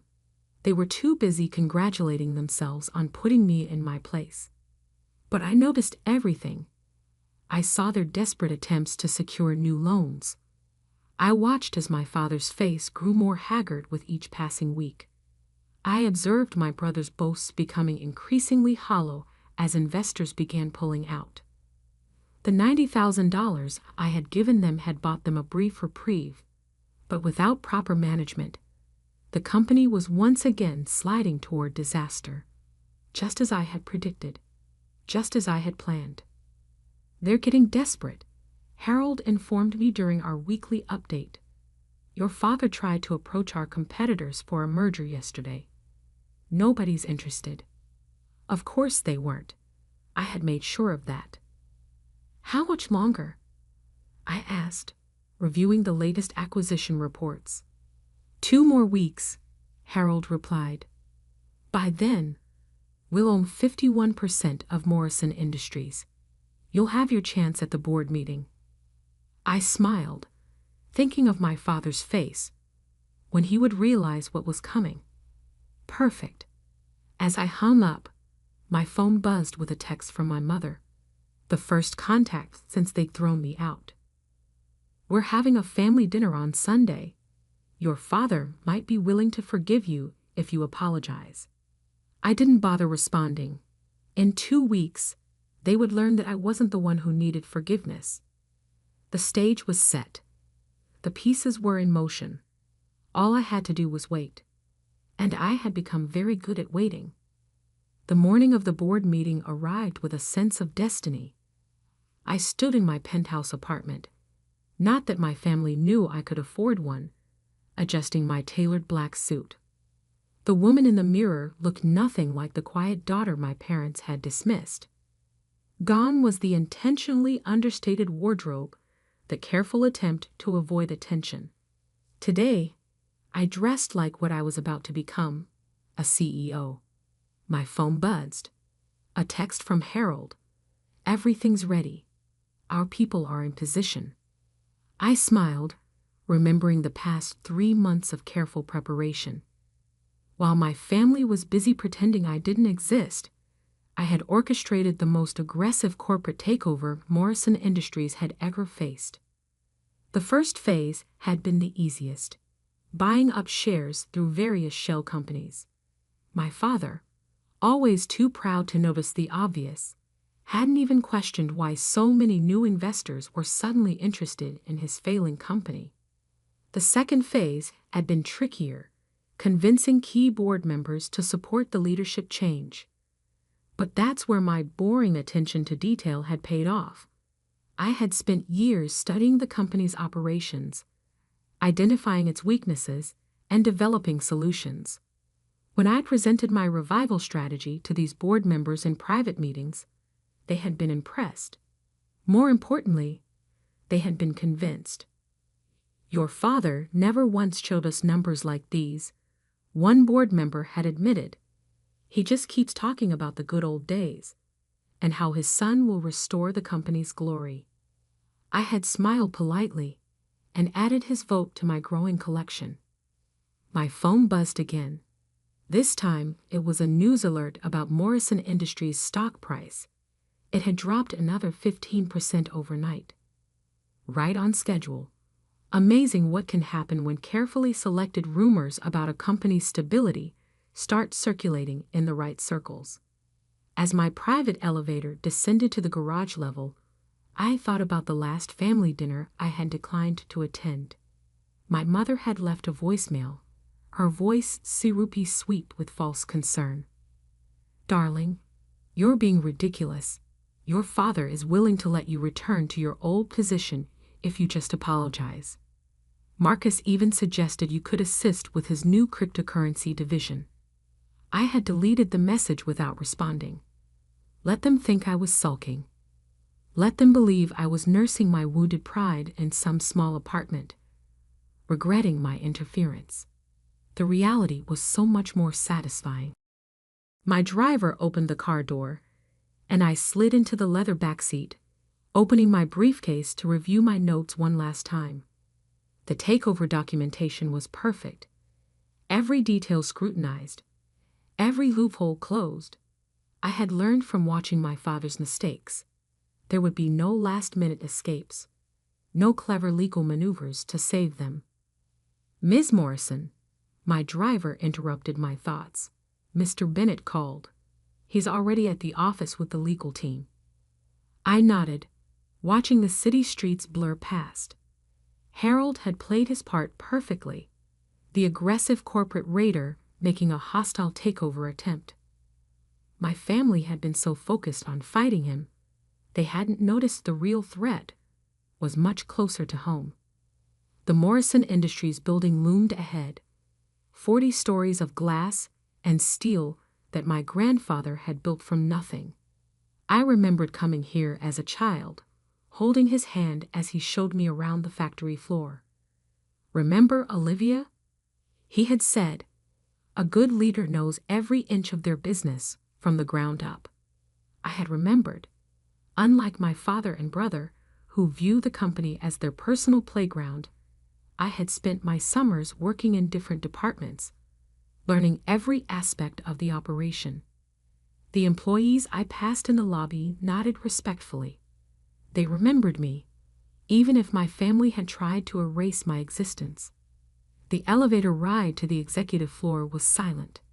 When the doors opened, I could hear raised voices from the boardroom, my father's distinctive roar cutting through the general chaos. "This is outrageous. Bennett can't do this. We are a family company." I paused outside the boardroom doors, checking my reflection in a nearby window. My suit was immaculate, my makeup perfect, my expression composed. I thought about all the times I had sat quietly at family dinners, listening to Marcus boast about his latest failures while my parents beamed with pride. Never again. Harold met me in the anteroom, his eyes twinkling with anticipation. "They're all inside. Your father's trying to convince the board to reject our offer and take out more loans instead." "Is Marcus still planning to present his cryptocurrency proposal?" Harold chuckled. "He's got a whole PowerPoint prepared. Claims it will save the company." I checked my watch. "Right on schedule then, shall we?" Harold gestured to the doors. "After you. It's your show now." I took a deep breath, thinking of my grandfather, of his legacy, of everything my family had nearly destroyed through their arrogance and incompetence. The boardroom doors swung open. My father stood at the head of the table, his face red with fury as he waved documents in the air. Marcus sat nearby, smirking as he prepared to launch his presentation. My mother perched in a corner, already planning how to spin this crisis at her next charity luncheon. None of them noticed me at first. "This company is not for sale," my father was shouting. "Bennett can take his hostile takeover and—" Actually, I cut in, my voice carrying clearly across the room. "The company is already sold." The silence was absolute. Every head turned toward me. I saw the moment of confusion in their eyes, followed by disbelief, followed by the first flickering of fear. "Security," my father bellowed, but nobody moved. I smiled, walking calmly to the center of the room. "The security team reports to the majority shareholder now, and as of 9 o'clock this morning, that would be me." Marcus jumped to his feet, his carefully practiced CEO pose crumbling. "That's impossible. You're lying." "Sit down, Marcus," I said quietly, but with enough authority that he dropped back into his chair automatically. "The adults are talking now." I turned to address the board members, many of whom were hiding smiles behind their hands. "Ladies and gentlemen, I apologize for the theatrics, but I believe we have some urgent business to discuss. Specifically, the future leadership of Morrison Industries." "You can't do this," my father whispered, but his voice had lost its power. "We kicked you out." "Yes," I agreed, setting my briefcase on the table. "You did. Right after I paid off $90,000 of debt that you and Marcus had accumulated through incompetence and vanity. That was your first mistake." I began distributing documents to the board members. "Your second mistake was assuming I would simply disappear. Your third mistake was not checking who was really behind Bennett Acquisition's recent interest in the company." Understanding dawned in my father's eyes. You were working with Bennett?" "Working with him?" Harold stepped forward, grinning. "She was directing everything. Most brilliant corporate takeover strategy I've seen in 30 years. My mother stood up, her social mask cracking. "Why? Why would you do this to your family?" "Family?" I laughed, but there was no humor in it. "You made it very clear that I wasn't family. I was just the quiet bookworm who didn't understand business, the disappointment who couldn't be trusted with the company's future." I walked to the head of the table, my father's place. His eyes widened as I gestured for him to move. "Well, now you're going to learn exactly what this quiet bookworm can do. Please, take your seats. We have a lot to discuss about your future roles in my company." The color drained from their faces as the full impact of my words sank in. I was no longer the daughter they could dismiss, or the sister they could mock. I was their boss, and their performance review was about to begin. The silence in the boardroom was deafening as I took my place at the head of the table. My father had slunk into a chair, his face ashen, while my mother gripped her designer handbag so tightly her knuckles were white. Marcus kept opening and closing his mouth like a fish out of water, his cryptocurrency PowerPoint forgotten on his laptop. "Now then," I began, my voice steady and professional, "let's discuss the current state of Morrison Industries under its previous management." I nodded to Harold, who dimmed the lights and started the presentation I had prepared. Financial graphs appeared on the screen, all trending downward. In the past 5 years, company value has dropped 60%. Market share has decreased by 45%. Employee turnover has reached record highs. I clicked to the next slide. And most concerning, over $12 million has been invested in what the books call innovative initiatives. I turned to Marcus, whose face had gone pale. "Would you like to explain to the board what happened to those investments, brother?" Or shall I pull up the records of your failed cryptocurrency scheme, the disastrous NFT marketplace, the social media app that never launched? Those were calculated risks, he stammered. Every business has. Every business has to be accountable, I cut him off. Something this company has lacked for far too long. My father finally found his voice. You have no right to. I have every right, I interrupted calmly. As majority shareholder and newly appointed CEO, I have not only the right, but the responsibility to address these issues. Now let's discuss your positions. I pulled out 3 envelopes and slid them across the table. Inside, you'll find the terms of your separation from Morrison Industries. You can either accept these very generous severance packages and step down quietly, or... I smiled, but there was no warmth in it. We can discuss the results of the forensic audit I had conducted last month. My mother gasped. Marcus started sweating. My father's face turned an interesting shade of purple. You wouldn't dare, he growled. We're your family. Family. I stood up slowly, placing both hands on the table. Let me tell you about family. Family doesn't mock someone's hard work. Family doesn't dismiss someone's contributions. And family certainly doesn't throw someone out after they've sacrificed everything to help. I straightened up, adjusting my suit jacket. But you're right about one thing. We are family. Which is why I'm offering you a choice instead of having security escort you out right now. Harold stepped forward, placing a stack of documents in front of each of them. You have until the end of this meeting to decide. The severance packages are quite generous, certainly more generous than you deserve. I suggest you review them carefully. My mother opened her envelope with trembling hands. Her eyes widened as she saw the figures. This is more than fair, I finished for her.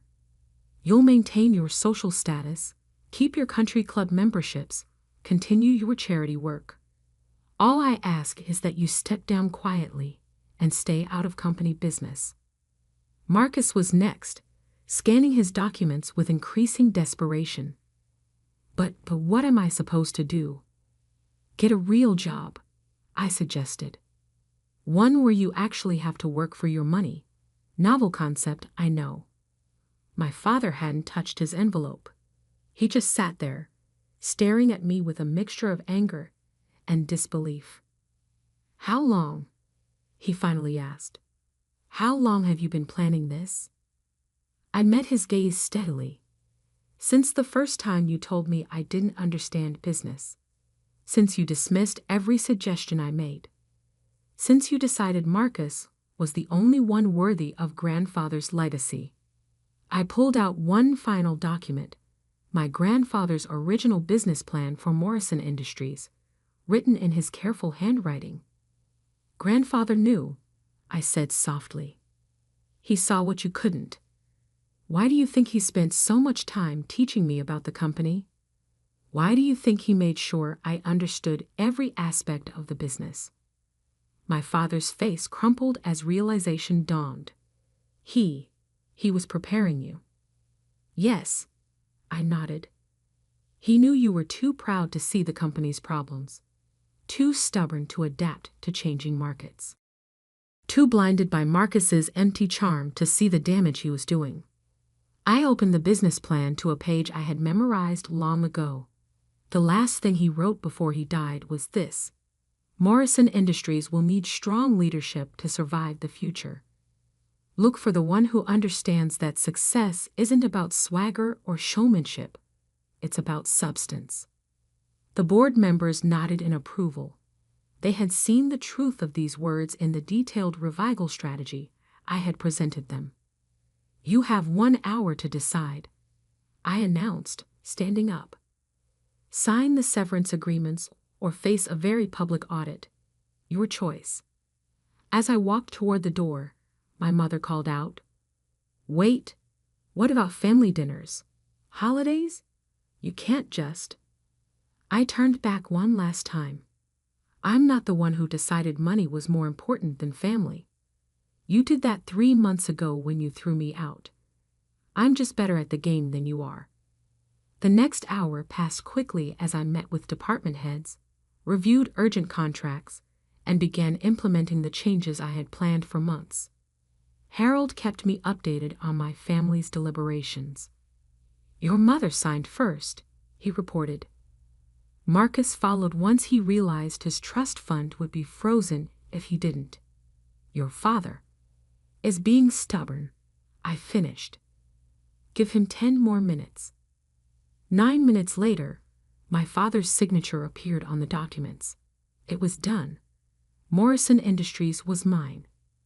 That evening, as I sat in what was now my office, the same office where they had humiliated me 3 months ago, I looked out at the city lights and thought about everything that had happened. My phone buzzed with a text from my mother. I know you're angry, but we're still family. Maybe someday. I didn't respond. Instead, I opened my grandfather's business plan again, running my fingers over his familiar handwriting. There was one page my father had never seen, a letter addressed to me.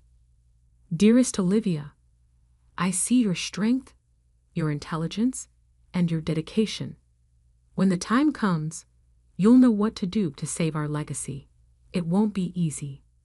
Family rarely is. But remember, true leadership isn't about power over others. It's about the power to make things right. Love, grandfather.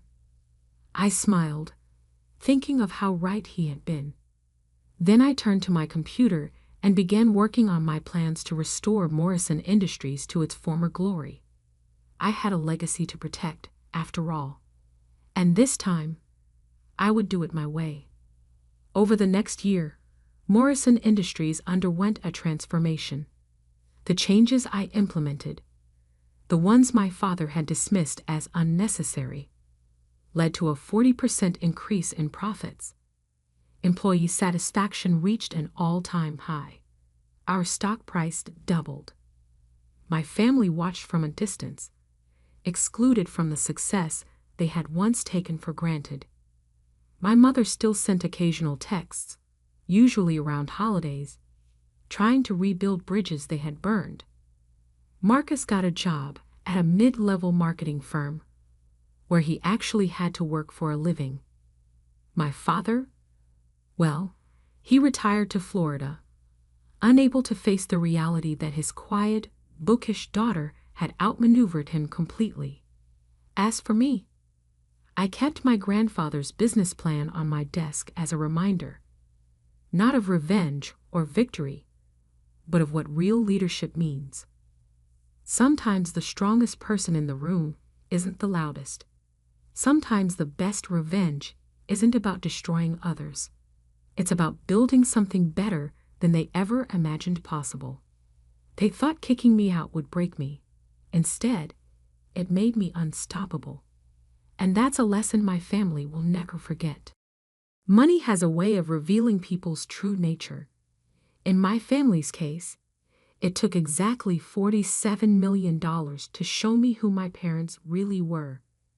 My name is Sophia Barrett, and until this morning, I was the family disappointment, the daughter who chose humanitarian work over the family business, the failure who spent her inheritance on building schools in developing countries instead of investing in luxury real estate, like my perfect younger brother, James. The massive oak doors of Harrison and Associates law firm felt heavier than usual as I walked into the conference room for what my parents had called an emergency family meeting. The message had been clear: attendance mandatory, no excuses. I knew what this was about. Grandpa Walter had passed away 3 weeks ago, leaving behind a business empire worth nearly $50 million. The Barrett Construction Company had been his life's work, built from nothing into one of the largest development firms on the East Coast. My parents, dressed in matching black, as if still in mourning, though I'd never seen them shed a real tear for Grandpa, sat at the head of the conference table. James lounged in an expensive suit, scrolling through his phone with affected boredom. "You're late," Mom said sharply, though I was 5 minutes early. "Traffic," I replied simply, taking my seat.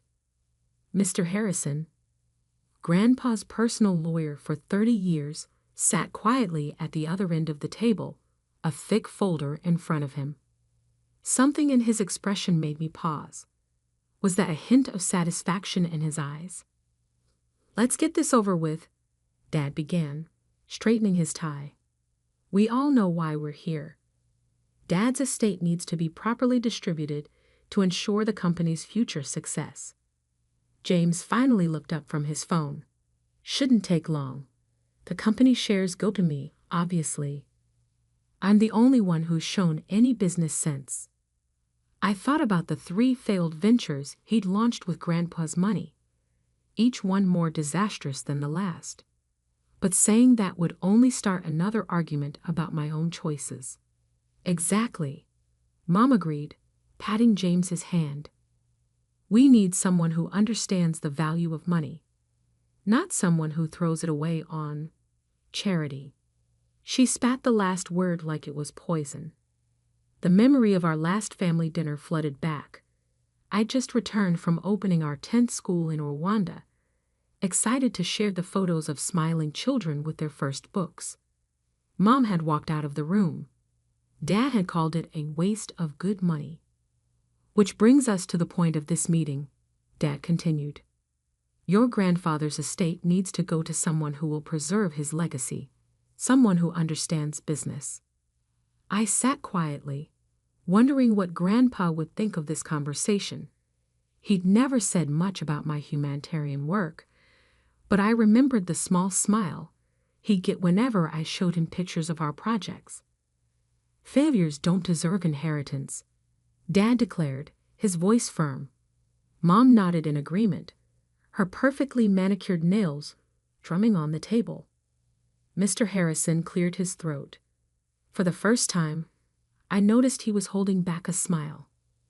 "Actually," he said, opening the folder, "the trust fund is in your daughter's name." The silence that followed was absolute. James's phone slipped from his hands, clattering on the expensive mahogany table. "That's impossible," Dad spluttered. "There must be some mistake." "No mistake," Mr. Harrison replied, pulling out a document. "Walter Barrett amended his will 6 months ago. The entire trust fund, including controlling interest in Barrett Construction, is legally transferred to Sophia Barrett." Mom's face had gone pale. James looked like he might be sick. But she'll destroy the company," Dad protested. "She knows nothing about business." Mr. Harrison pulled out another document. Actually, Mr. Barrett specifically cited Sophia's business acumen as a reason for his decision. "Would you like me to read his letter of explanation?" Without waiting for an answer, he began to read. "To my family, if you're hearing this, then the truth I've kept hidden for 5 years is finally coming out. While you all dismissed Sophia's humanitarian work as a waste of money, I was watching as she built an international organization from scratch.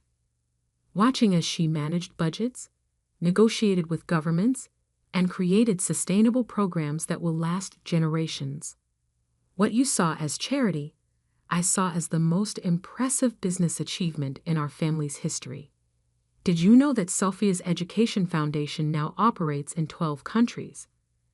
That it has a higher success rate and lower overhead than any similar organization?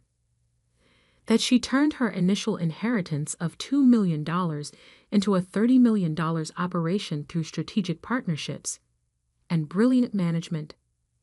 No, you didn't know, because you were too busy counting James's real estate failures and calling them learning experiences to notice real success.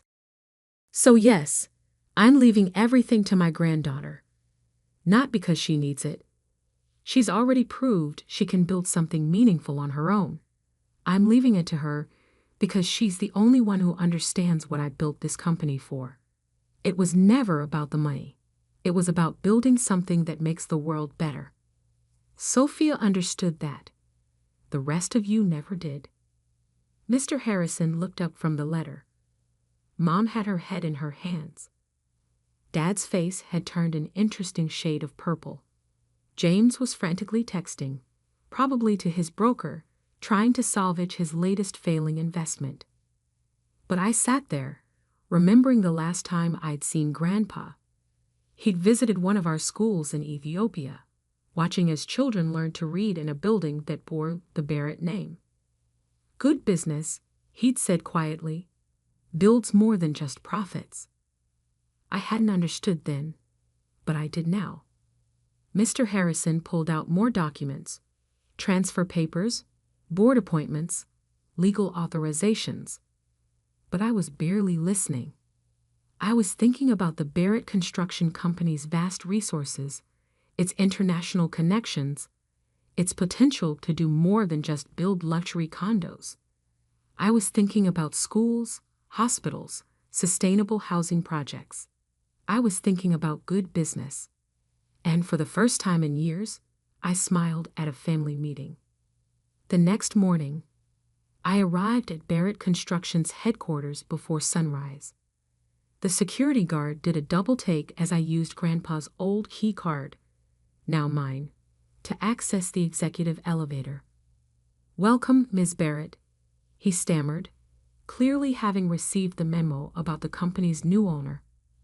Grandpa's office, my office now, was exactly as he left it. Floor-to-ceiling windows overlooked the city he'd helped build. Awards and photographs lined the walls, telling the story of Barrett Construction's 50-year history. But there was one photo that caught my eye. Hidden behind the more prominent displays was a small frame showing a much younger Grandpa standing in front of a modest schoolhouse. The inscription read, "First Barrett Community Project, 1973. My phone buzzed. Another frantic message from James. "This is insane. You can't run a construction company. You build schools in the middle of nowhere." I smiled, remembering the complex logistics of building those schools. The material sourcing, the local labor coordination, the government negotiations. Each project had been a masterclass in construction management, though my family had never bothered to notice.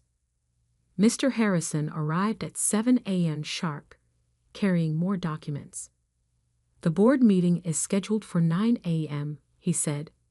"Your father is demanding an emergency vote of no confidence." "Let me guess," I replied, settling behind Grandpa's desk.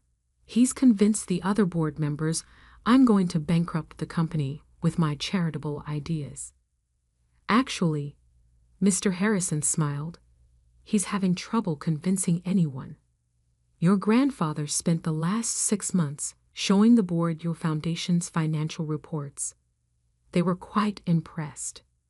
At 8:55, I walked into the boardroom. Dad was already there, huddled with his closest allies. Mom sat in the observers section, her usual poise cracking as she watched me take Grandpa's seat at the head of the table. "This is ridiculous," Dad burst out. "She has no experience in real estate development." "No." I opened my laptop, connecting it to the presentation screen. "Let's talk about experience." The first slide appeared, a map showing my foundation's projects across 3 continents. In the past 5 years, I've overseen the construction of 47 buildings in 12 countries. Average project completion time, 4 months. Average budget variance, under 2%. Success rate, 100%. The board members leaned forward, their expressions changing from skeptical to interested. "But those were just simple buildings," James interrupted from the observers section. not luxury developments. I clicked to the next slide. This is our technical training center in Kenya, built to international standards, incorporating solar power and advanced water recycling systems. Coming in 20% under budget through innovative material sourcing and local partnership programs. More slides followed. Complex construction projects, detailed financial reports, sustainability metrics that made our traditional developments look obsolete.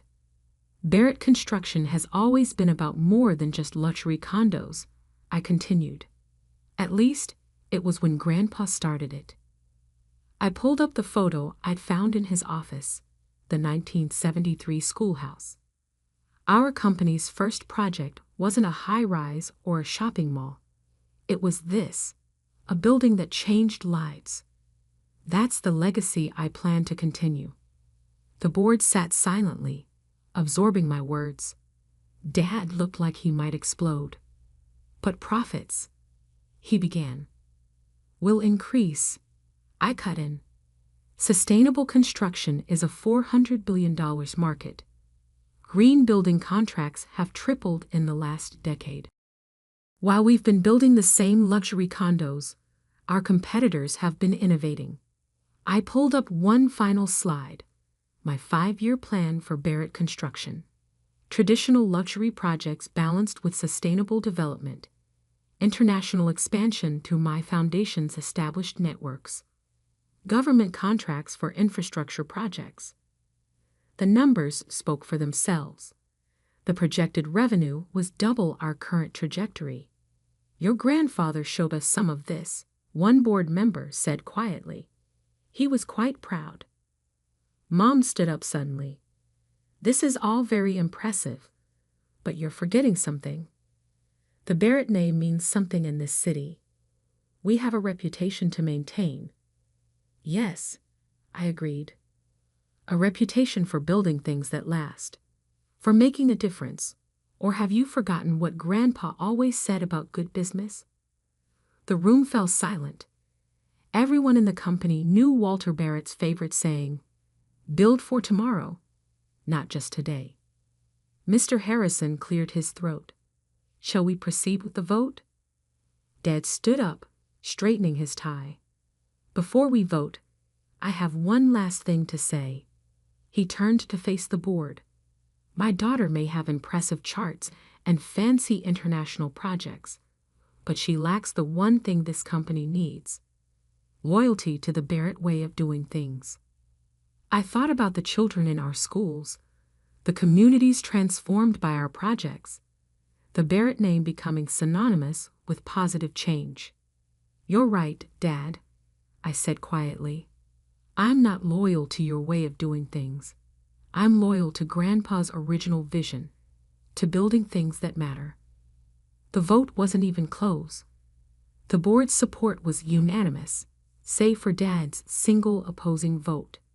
As the meeting adjourned, I caught Mom wiping away what looked suspiciously like a real tear. James stood in the corner, finally seeing his sister clearly for the first time.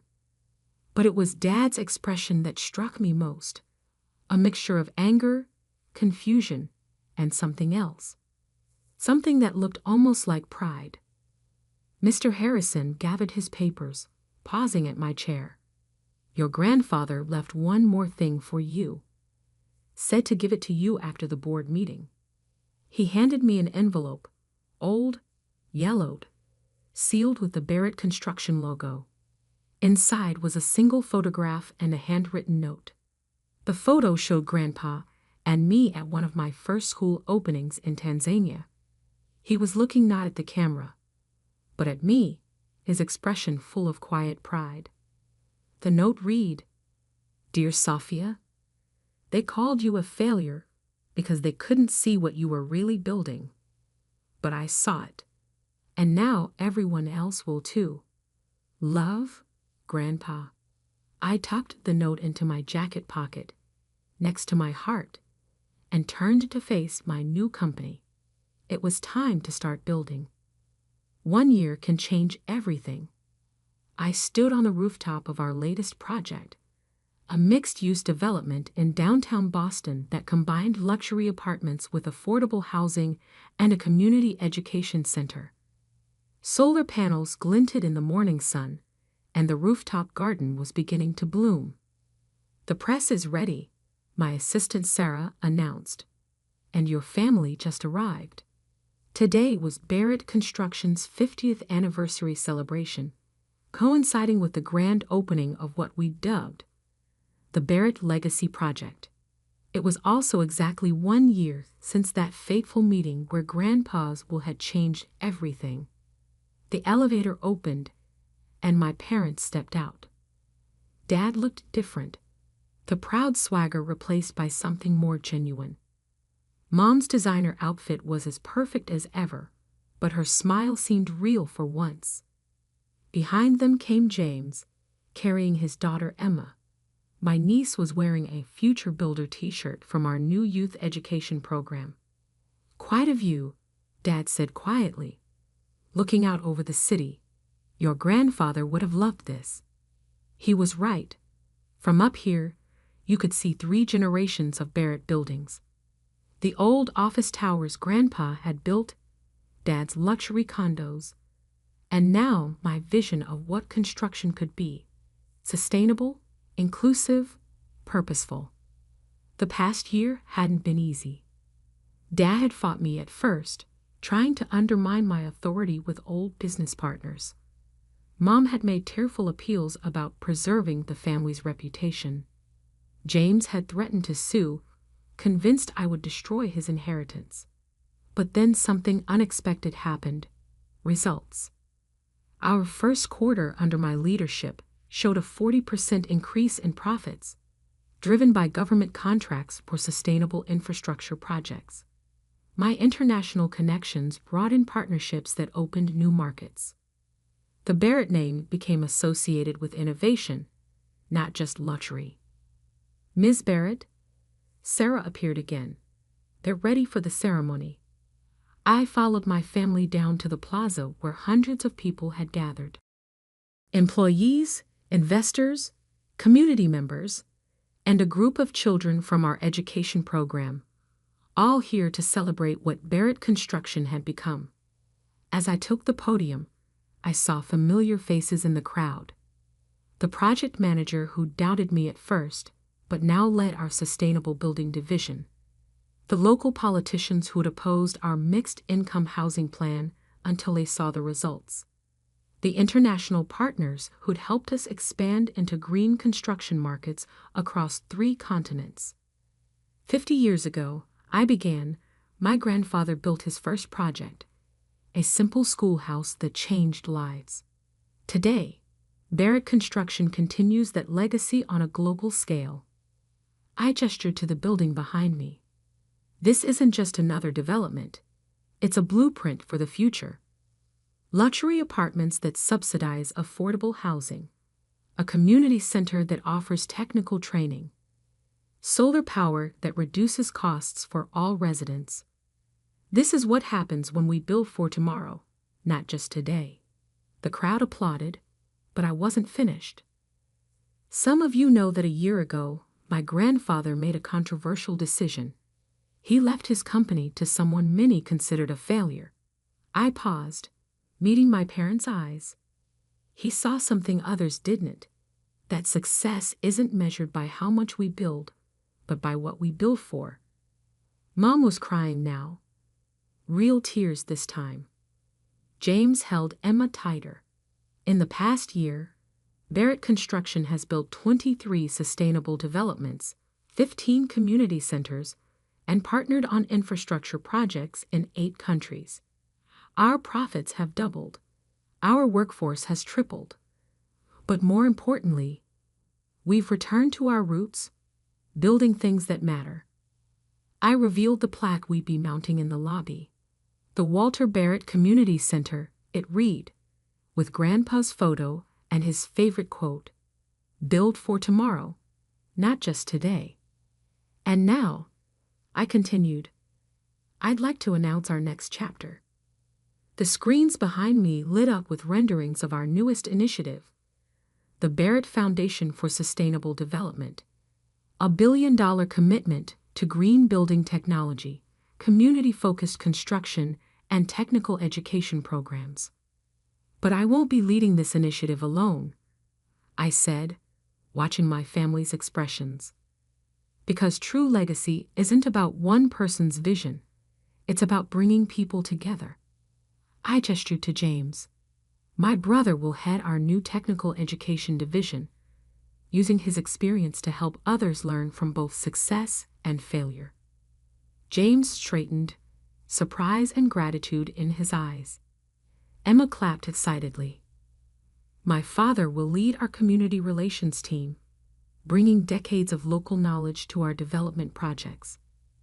Dad's hands trembled slightly as he nodded. And my mother will direct our philanthropic partnerships, combining her social connections with true purpose. Mom's perfect makeup was streaked with tears, but her smile was radiant. Because that's what Grandpa really left us, I concluded.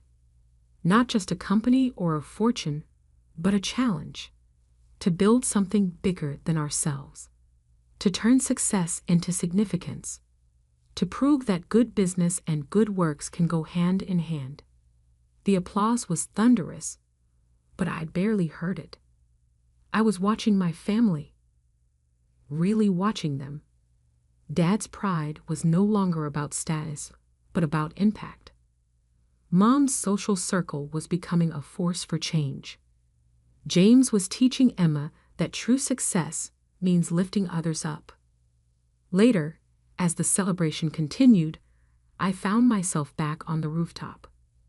The sun was setting, painting the city in shades of gold. In the garden, Emma was helping plant new seedlings, supervised by James. Your grandfather was right, Dad said, joining me at the railing. About everything.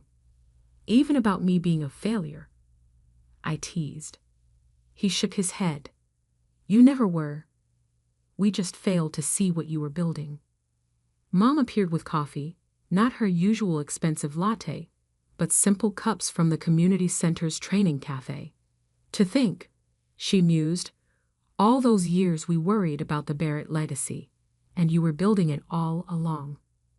I took out Grandpa's old photo, the one from my first school project. Now it hung in my office alongside pictures of our new developments. A reminder that every great achievement starts with a simple decision to build something that matters. You know what Grandpa told me once, I said, watching Emma learn about rooftop gardens from her father. He said success isn't inherited, it's built. One day, one project, one life at a time. The city stretched out before us, filled with buildings bearing our name. But now they stood for something more than luxury or profit. They stood for possibility, for community, for change. Sometimes the greatest revenge isn't in proving others wrong. It's in showing them a better way to be right. And sometimes, what looks like failure to some is actually the foundation of something far greater than success. The sun set on our celebration, but I knew tomorrow would bring new projects, new challenges, new opportunities to build something meaningful. After all, that's what Barretts do. We build for tomorrow. The roast was getting cold, but nobody at the Miller family dinner table seemed to notice. They were too busy dissecting my latest failure. A bank teller, Michael? Really? My father's voice dripped with disdain as he cut into his meat. 4 years at Stanford Business School to become a bank teller. I took another sip of wine, letting the expensive Bordeaux, which I'd brought but nobody had acknowledged, roll across my tongue.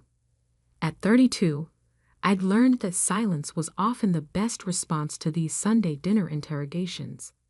Your brother's making partner at his law firm, Mom chimed in, right on cue. And your sister just closed that huge real estate deal in Miami. Ah, yes, the golden children. James with his prestigious law degree, and Sarah, with her thriving real estate empire, the pride of the Miller family. It's actually personal banking advisor, I corrected quietly, knowing it wouldn't matter. Dad's fork clattered against his plate. Oh, excuse me, personal banking advisor, like that's any better. He leaned forward, his face flushing with familiar disappointment. Do you know what people say? Their faces when they ask what my Stanford graduate son is doing with his life. I did know. I knew exactly what people said, especially the board members of First Atlantic Bank, the institution where I worked as a supposedly humble advisor. The same board members who had no idea that I actually owned 71% of the bank through a complex web of holding companies and investment vehicles. Robert, maybe we should, Mom started, but Dad was on a roll. You're nothing but a disappointment, he sneered, jabbing his fork in my direction. All that potential wasted. We spent a fortune on your education. And for what? I thought about the document sitting in my office downtown. The loan application my parents had submitted to save their struggling manufacturing business. The same application that would cross my desk tomorrow morning, though they had no idea I controlled the bank's major lending decisions. I'm doing fine, Dad, I said softly. Fine. He barked out a laugh. You call this fine? Living in that tiny apartment, driving that 10-year-old car, working as a glorified clerk. The tiny apartment was actually a penthouse I owned through a shell corporation. The old car was deliberately chosen to maintain my cover. But they didn't need to know that. Not yet. At least James and Sarah had ambition. Mom added, shaking her head. They wanted to make something of themselves. I smiled, remembering the meeting I'd had last week with the partners of Wilson and Gray, the law firm where James was supposedly about to make partner. I'd acquired the firm 6 months ago, another quiet addition to my growing financial empire. The partners had been quite clear that my brother was actually nowhere near partnership track. You know what your problem is? Dad continued, warming to his favorite subject, my failures. You never think big picture. Never take risks. Always playing it safe with your little banking job. If he only knew, the little banking job was just the tip of the iceberg. Over the past decade, I'd built a financial services empire worth billions, all while maintaining the facade of a modest banking career. First Atlantic was just one of 17 banks I controlled across the country, along with investment firms, real estate companies, and yes, one prestigious law firm. Maybe you're right, I said, standing up. The weight of the moment, knowing what tomorrow would bring, made it hard to maintain my usual passive expression. Where are you going? Mom demanded. We're not finished with dinner. I think we are. I picked up my coat. Thanks for the lovely evening. Running away again, Dad scoffed. Just like always. You're nothing but a disappointment. Yes, I heard you the first dozen times. I paused at the door, looking back at my family. You might want to keep your phone handy tomorrow. I hear banks can be pretty strict about loan applications these days. The confusion on their faces almost made me smile. Almost. Later that night, in my real office, the one that occupied the top floor of a downtown high-rise, I reviewed their loan application one final time. The business was in worse shape than they'd admitted. Without this loan, the company my father had spent 30 years building would collapse within months. My phone buzzed. James calling, right on schedule. Little brother, he started, his voice artificially cheerful.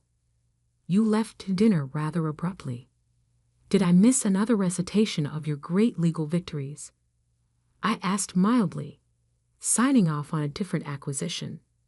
This one worth $300 million. Don't be like that. Dad's just concerned about you. We all are. Living so modestly. I thought about the document I'd received that morning, showing that James had been quietly borrowing money from the firm to cover his gambling debts, the same firm I now owned. Your concern is touching, I replied. How's the partnership coming along? A pause. It's progressing. These things take time. Indeed they do. I smiled at the irony. Say, didn't you handle some work for First Atlantic Bank a few years ago? Another pause, longer this time. Yes. Why? Just curious. Give my best to Mom and Dad. Tomorrow should be interesting. I hung up before he could respond, turning back to the loan application. With a single signature, I could save or destroy my family's legacy. The question was, after years of their constant criticism and dismissal, did I want to? The sun was setting over the city skyline as I made my decision. Tomorrow would change everything, for better or worse.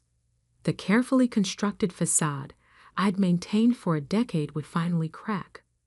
I picked up my phone and sent a text to Janet, my real executive assistant. Execute Protocol Omega. It's time. Her response was immediate. All set for tomorrow, sir. The documents are prepared. I walked to the window, watching the city lights blink to life one by one. In 12 hours, my family would learn the truth about their disappointment of a son. The bank teller who secretly controlled their financial fate. The irony would be spectacular. Monday morning dawned bright and clear. I arrived at First Atlantic's headquarters early, watching from my private elevator as employees filed into the building. None of them knew that the quiet personal banking advisor on the third floor was actually their boss. At precisely 9:00 a.m., Janet activated Protocol Omega. Every major executive at First Atlantic received an email announcing an emergency board meeting. Simultaneously, my family's loan application was escalated to priority status. My phone buzzed. Dad calling. Right on schedule. Michael? The bank just called about our loan application. They want us to come in immediately. I could hear the tension in his voice. The manufacturing company was his life's work, and its survival hinged on this loan. Really? I kept my voice neutral. That seems unusually fast. They said something about special instructions from the owner. Do you know anything about this? I'm just a bank teller, remember? I couldn't resist the small dig, but I'll see you when you get here. An hour later, I watched through my office's one-way glass as my parents were escorted into the building. They looked smaller somehow, more vulnerable than during last night's dinner. Mom was clutching her handbag like a shield. Dad's shoulders, usually squared with confidence, were tight with anxiety. They're here, Janet announced through the intercom, along with Mr. James Miller and Miss Sarah Miller. Ah, they'd called in the successful siblings for support. Perfect. Have them wait in the main conference room, I instructed. Make sure the board members are there first. I gave them 20 minutes to stew. Through the security feeds, I watched my family interact with First Atlantic's top executives. Dad was trying to maintain his usual authoritative demeanor, but I could see the nervous tapping of his fingers. James was attempting to network, unaware that every person in that room now reported to his disappointment of a brother. At 10:30 sharp, I pressed the button that would begin the revelation. The conference room's massive screens lit up with the bank's ownership structure, a complex web of holding companies and investment vehicles that all led back to one name, Michael Miller. The door opened, and I walked in wearing a Tom Ford suit that cost more than Dad's car. The board members immediately stood, a chorus of "Good morning, Mr. Miller," filling the room. The look on my family's faces was priceless. "Hello, Dad," I said quietly. "Sleep well after dinner last night?" He opened his mouth, closed it, then opened it again. No words came out. "Michael?" Mom's voice was barely a whisper. What is this?" "This," I gestured around the magnificent conference room, "is my bank. One of 17, actually, but who's counting?" James had gone pale, likely remembering all the legal work he'd done for First Atlantic. Work that had crossed my desk without him knowing. "That's impossible." Sarah finally found her voice. "You're a bank teller." "Personal banking advisor," I corrected with a smile. "It's a useful cover when you want to build something without family interference." I sat at the head of the table, enjoying the stunned silence. "Now, about that loan application." Dad's face was flushing, but whether with anger or embarrassment, I couldn't tell. "All this time?" "Yes, all this time. While you were calling me a disappointment, mocking my little banking job, comparing me to my more successful siblings, I let the words hang in the air. I was building an empire." I nodded to Janet, who distributed folders to everyone present. "Inside, you'll find some interesting documents. The true state of Wilson and Gray Law Firm, which I acquired 6 months ago." I looked at James, who had gone even paler, "including certain financial irregularities that the partners were kind enough to bring to my attention." James slumped in his chair. Mom gasped. "You'll also find details about the recent collapse of the Miami real estate deal that Sarah's been bragging about." I turned to my sister, the one that fell through because the financing was suddenly withdrawn by my bank. Sarah's perfectly manicured hands trembled as she opened the folder. And finally, I focused on my parents, a complete analysis of your manufacturing company. The missed payments, the hidden debts, the deferred maintenance. Everything you conveniently left off the loan application. "We can explain," Dad started, but I held up a hand. "No need. I've had my people analyzing the business for months. We know exactly what's wrong and what it would take to fix it." The silence in the room was deafening. Board members tried to look anywhere but at my family's humiliation. "Why?" Mom's question was soft but clear. "Why hide all this from us?" I leaned forward, choosing my words carefully. "Do you remember when I first started at Stanford? When I tried to tell you about my ideas for algorithmic trading and digital banking?" Dad shifted uncomfortably. He remembered. "You said I was dreaming too big, that I needed to be practical, follow the traditional path, like James and Sarah." I smiled without humor. "So I decided to build something on my own. No family connections, no expectations, no constant comparisons, just pure merit." "And the bank teller job?" Sarah asked. "Gave me insights you can't get from the top floor. Every major executive in my company starts at entry level, though they don't know I'm the one requiring it." I opened my own folder, pulling out a single document. "Now, about your loan." Dad straightened, his business instincts taking over. "Given our relationship, I assume." "That's not how I run my banks." I cut him off. "Every loan application is evaluated on its merits." I slid the document across the table. "Your company needs more than just a $2 million loan. It needs complete restructuring." They stared at the document. A comprehensive rescue plan that would save the business but require them to give up significant control. "The choice is yours," I continued. "Accept the plan, save the company, but work under my bank's oversight, or decline and try your luck elsewhere. Though I should mention we've acquired most of your other lending options over the past year. The boardroom fell silent as my family grappled with their new reality. The son they dismissed as a disappointment now held their financial fate in his hands. I stood up, straightening my jacket. Take some time to discuss it. Janet will show you to a private room. Oh, and Dad? He looked up, still shell-shocked. About that Stanford education you paid for? Consider this its return on investment. The next few weeks were a study in shifting power dynamics. My family's carefully constructed hierarchy, with me at the bottom, had been shattered, replaced by something none of us quite knew how to navigate. Dad accepted the restructuring plan, of course. He didn't have a choice, not if he wanted to save his company. But watching him sign the papers, his hand trembling slightly, I felt no triumph, just a strange emptiness where satisfaction should have been. You could have told us, he said quietly after the signatures were done. All these years, would it have made a difference? I asked. Or would you have just found new ways to be disappointed? He had no answer for that.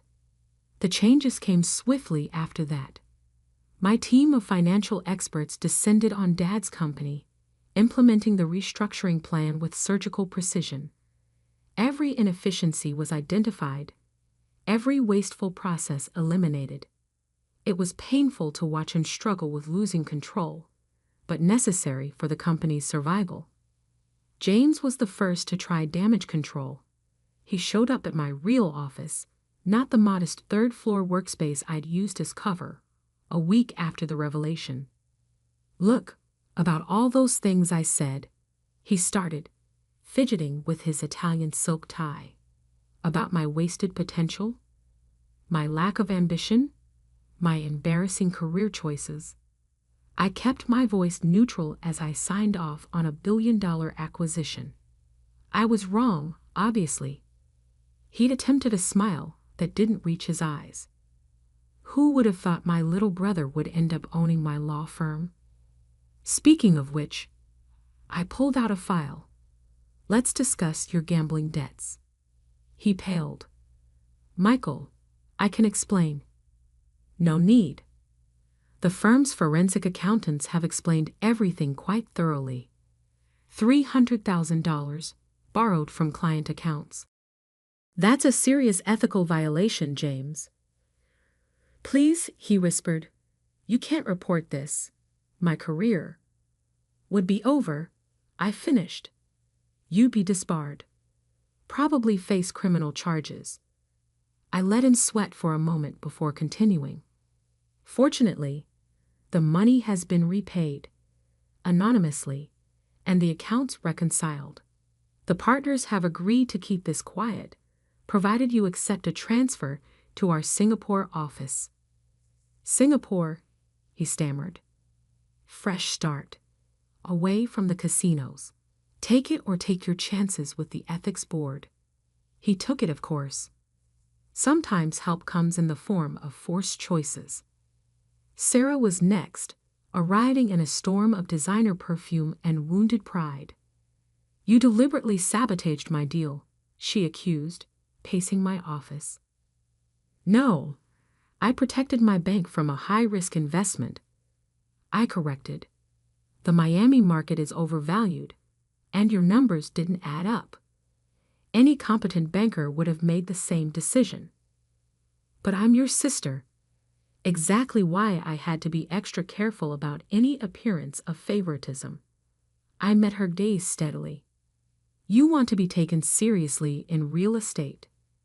Build something real, not just a house of cards propped up by family connections. She left angry, but returned a week later with a solid proposal for a mixed-use development. I had my team review it thoroughly. No special treatment, and when it proved viable, approved the funding. Sometimes tough love is the best investment. Mom was the hardest to deal with. She showed up at my penthouse one evening, taking in the spectacular view with tears in her eyes. "All those times I worried about you," she said softly, "wondering if you'd ever make something of yourself, if you'd ever live up to your potential. And all along, I was exceeding it," I replied, "just not in the way you expected. Why the deception? Why let us think you were struggling?" I poured us both a glass of wine, the same Bordeaux they'd ignored at that last family dinner. "Remember when I was 10 and I won the state math championship?" She nodded. "Instead of celebrating, you and Dad immediately started talking about which competitions I should enter next, which achievements would look best for college applications. Every success just created pressure for the next one. We wanted you to excel," she protested. "No, you wanted me to excel your way, on your terms, following your path." I sipped my wine. "So I chose to build something away from all that pressure, something that would succeed or fail based solely on its own merits. And now that we know, now we learn to be a family without the constant measuring and comparing, without the need to prove anything."